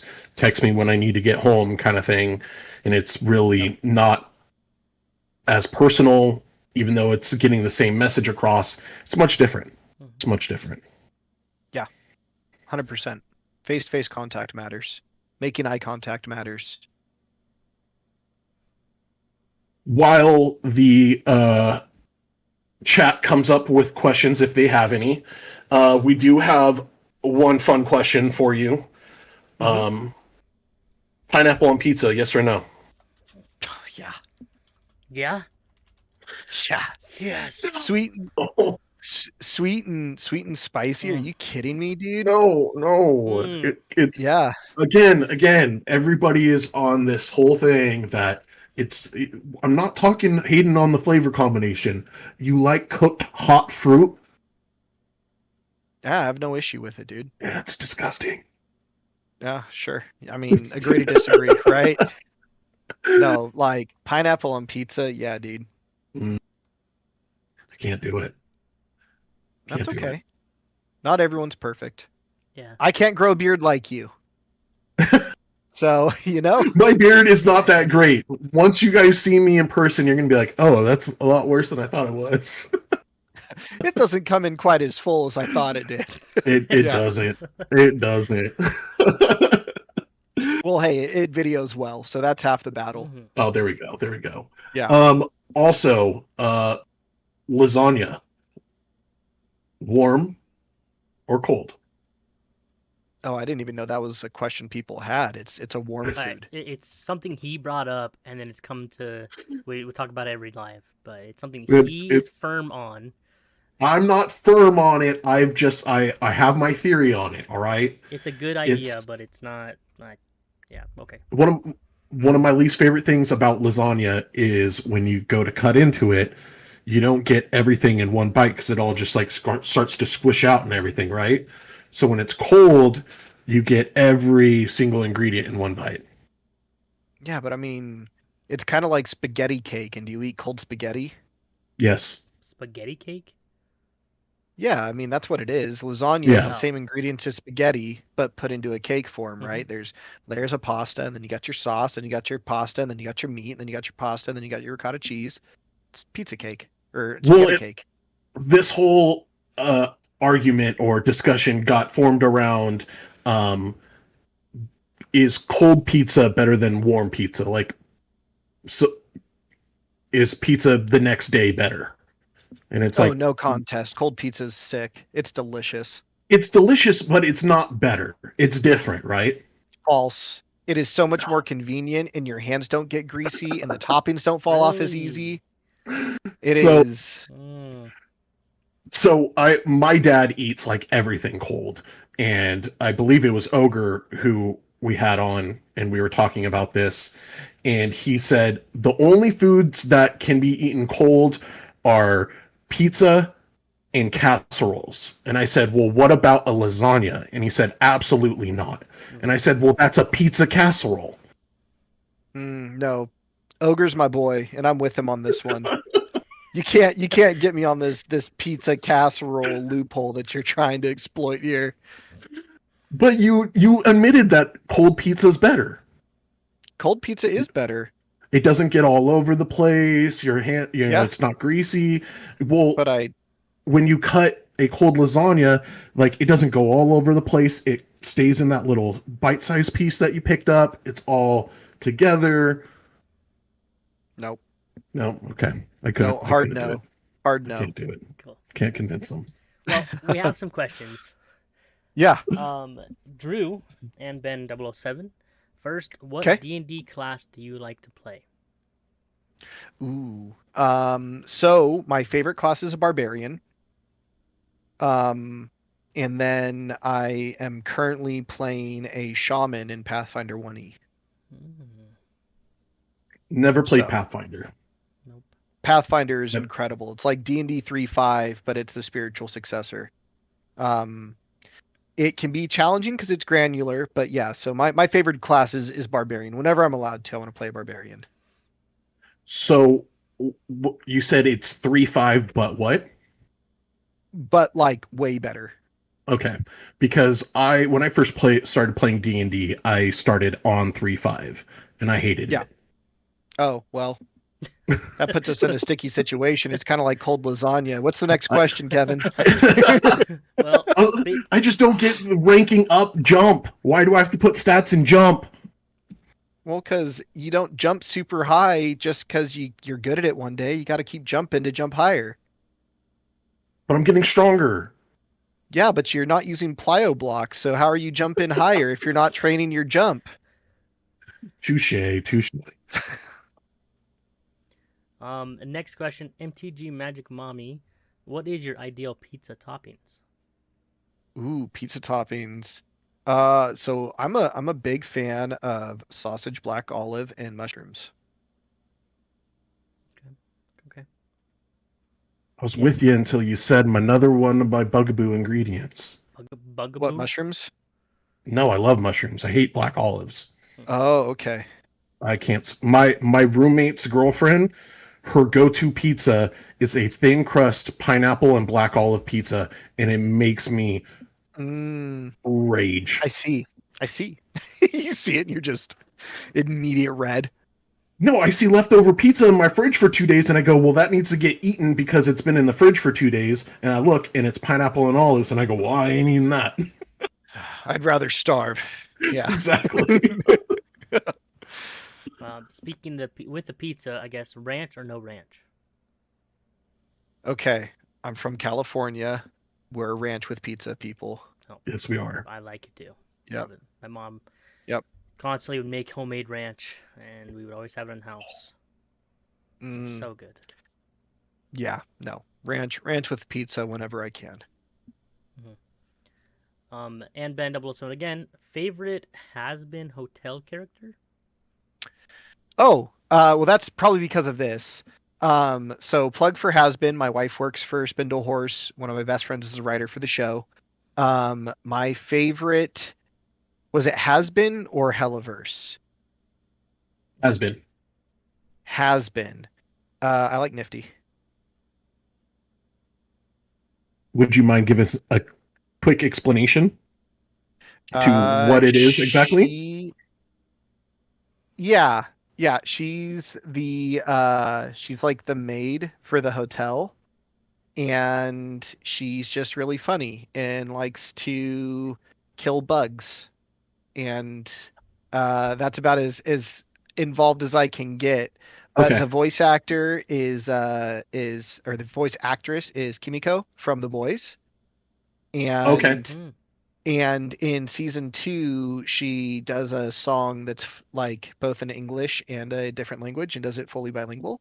And Wow. my understanding is was one voice actor and she didn't change and they did it in one take. Wow. So, Wow. yeah. That's pretty I'm not sure impressive. if all that's true. I just that's what I've heard. That's cool. And Ben, he said great character, but then he said ranch in pizza, goated. I don't know if he meant with Ranch, ranch with pizza or ranch in pizza. I think he meant maybe he ranch means like on pizza. yeah, Okay. like a buffalo chicken, but like a ranch Yeah. bacon chicken. On. Yeah. Yeah. And then Magic Mommy, if you're in California, try Me and Ed's Pizzeria if you ever get a chance. I haven't even seen that place before. Okay, so me and Ed's Pizzeria, Central Valley callback. So I don't live there anymore, so I can say it. I lived in Tracy, California. I had me and Ed's. Might be a different me and Ed's, but me and Ed's is pretty good pizza. Mhm. Can confirm. Central Valley represent me and Ed's. Since we're on the pizza train, what is your favorite place to get pizza right now? I like Flying Pie Pizzeria in Idaho. It's very good. And it's like old fashioned, like thick dough, heaps of cheese, got cheese pull for days when you're grabbing your first bite. Like it's mwah. I've always, ever since I watched the Goofy movie, always wanted a pizza like that he pulled, like when they're in the hotel room, pulling the pizza and the Yeah, cheese pull. Oh, Haven't found it yet. People have been chasing that. That's the Oh. unicorn. I know. Let's see. Yeah. That's your next content strategy. Every piece of pizza you get, just film the cheese I- pull Mm. and rate it on a scale of 1 to Goofy Movie. The goofy. Oof. Yeah. That one's One for to free. pound. Thank you. Appreciate Yeah. that. Listen to each other's hearts. Exactly. Powerline. Such Powerline pizza. concert when? Yeah. Now. Yeah. Oof. Well, we're still. If anybody has any questions, while we wait, do you have any questions for us? Anything you want us to say?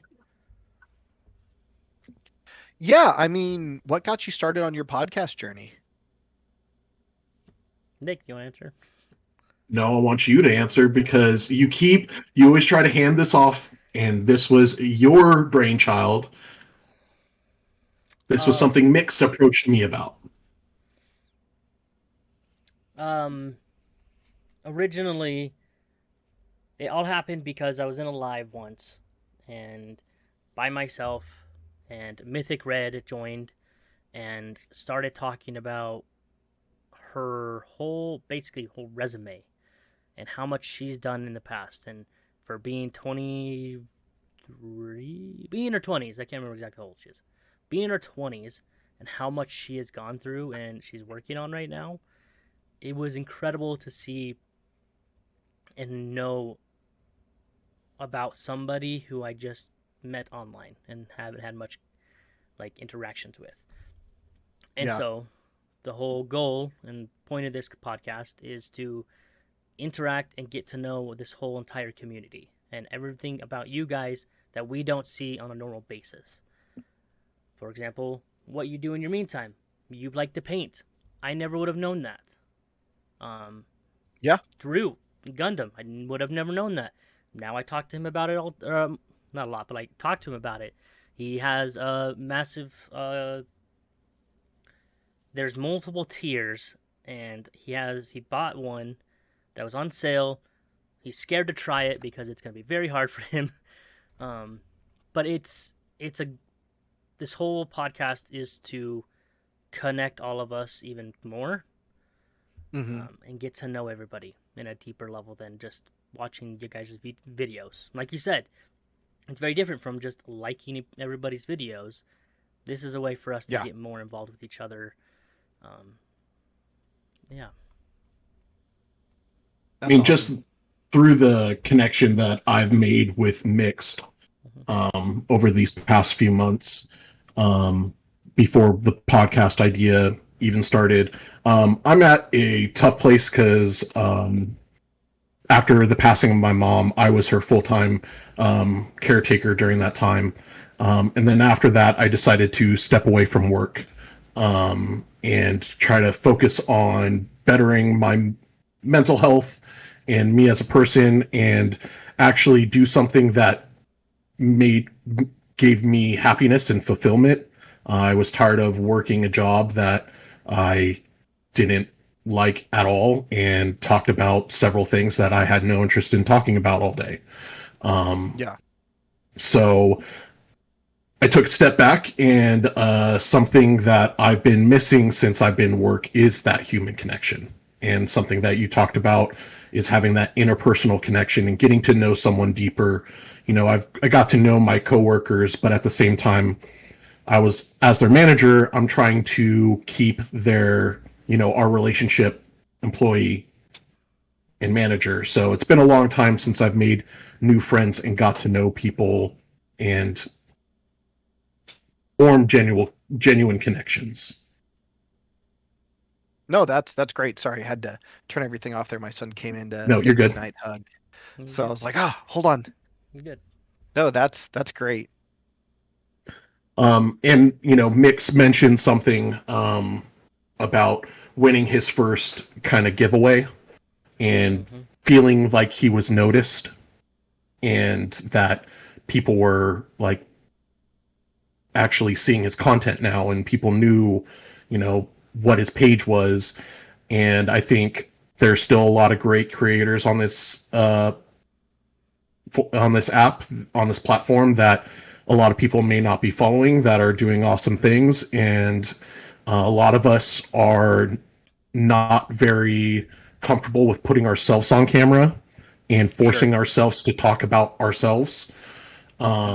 So I thought this would be a really cool opportunity to help maybe break some people out of that shell, and not have to put on an oppa suit to put themselves on camera, and Yeah. have people accept them for who they are as a person. And, like you said, beyond the clicks of the screen, the hearts, the shares, it's actually getting to know the person.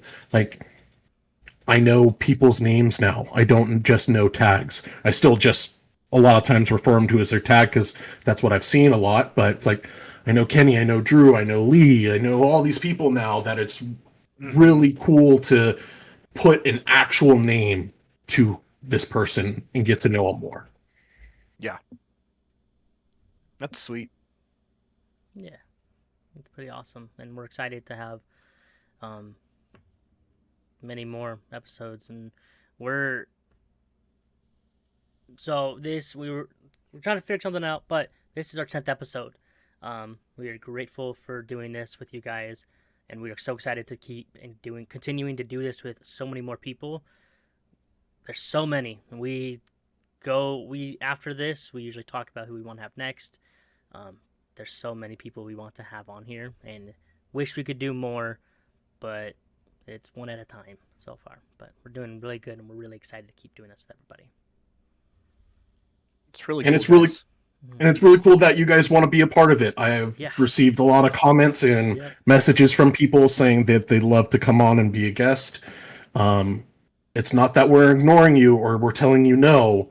It's just we're doing the best we can. Yeah. Doing the best we can. Well, we have Drew posted one more Okay. question. I guess since you brought it up, favorite Helluva boss character? Helluva. Helluva? Yeah. Um, Helluva's different, but I really like Moxie. Or sorry, not Moxie. I like Millie. Millie and Moxie kind of go together, but I like Millie. I like Millie time because she's a barbarian in my head canon. She fights with an axe. So these are TV shows? What I'm unfamiliar. Yeah. So, Helluva Boss was recently picked up by Amazon, and Okay. it's on Amazon Prime. It started as a YouTube show. Mm-hmm. Couple seasons, explores a lot of cool things. It's got some demons. It's setting hell, so there's some hijinks that go along with that. Definitely, N17 plus.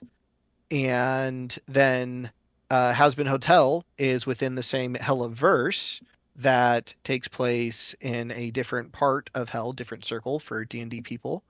And the Has Been Hotel is about a character, Charlie, who believes that souls that have been sent to hell for eternal damnation can be reformed and earn their way into heaven. And that's kind of the premise of the show. Okay. Yeah. And you said your wife works on the art My wife is on the merchandise side, merchandise. and one of my best friends since elementary school is one of the writers Oh, that's and cool. works on the production Awesome. side. Yeah. So I'm a big fan. I love being a cheerleader for people. I love hyping people up. One of my favorite things to do is get a call from someone and them tell me what they got going on and just completely gas them up. And if I can make someone leave the call feeling, 10 foot tall and bulletproof, then I've done what I wanted to do in that call. And making them feel like they can take it on, and whatever insecurities they might have had going into it, making them believe in themselves the way that I believe in them. So It's incredible. he's been that guy for me. I every time I remember I had a gaming computer and he was doing some esports stuff. He was working for a company covering League of Legends when it was really big, and I remember he needed a computer that could handle like the processing, and I had him come up and gave him my gaming computer, and I said, "Hey man, I believe in you. I love you. Go get it." Awesome. And like there's no better feeling than making someone feel that good about themselves. There really isn't. And showing them how much people believe in them. When your friends believe in you and your friends don't say what you're doing is stupid and chasing your dreams isn't worth it, and you have the belief of that inner circle, that's really powerful for people. Because the people that we're closest to tend to be the most negative. And what they try to say is, I don't want you to get hurt, but what we hear Yeah. is what you're doing is stupid and Yep. it hurts. And I think that we can all be better in that.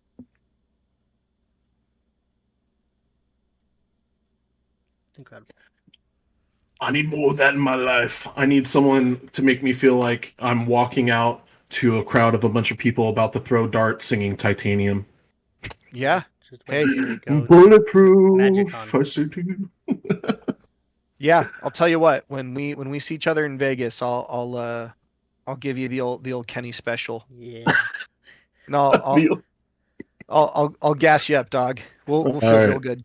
Coach Kenny will come out and uh we're gonna have good times, and we're gonna be able to talk about the things that really should be talked about, which is, how awesome it is that people are doing the things that they love doing and that they're passionate about. And we're all here celebrating a game that we love in a place that none of us thought that we would be in, Nope. because look at what this game has done, right? And it's so much more than slinging spells and playing the cards. It is the gathering. Yeah. And I said it the other day, and I know it got kind of glossed over, but like people are the magic in Magic the Gathering, and the gathering is what makes it worthwhile. Yeah. 100%. So People are the magic. that's it. Awesome. Well, I think that is gonna be it, unless we have anything else. Nick, do you have anything else you want No, Kenny, thank you again so much, man. I mean, honestly, whirlwind emotions on this side. You were very entertaining. You touched on a lot of stuff that was really close to home. I appreciate for the words that you spoke, and the sincerity behind them. Um, I will be reaching out to you about some stuff, probably Yeah, at some yeah, point, just because a lot of it did hit home, and I appreciate you being open to having that conversation. And just thank you again for taking the time to being on here and being you. yeah. Thank you so much, man. Appreciate it.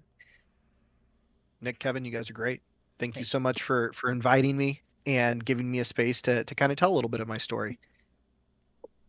of course. Of course. And everybody else Happy too. to have. All right, guys. So, You have a great night. All right. Well, that was the last episode, guys, or the episode. Thank you for joining us. We will be live next Thursday, planning on the same time, 7 p.m. MST. If you guys aren't following our podcast channel already for going forward, we're hoping to be streaming on there rather than Mixed channel, just to have it all centralized. If you're not following Mix YT channel, and you missed a previous episode, there are recorded episodes on his YT. So if you want to go back and catch something that you missed, or if you didn't catch this whole episode, this will be out later on in the week when he gets a chance to put it up. yep.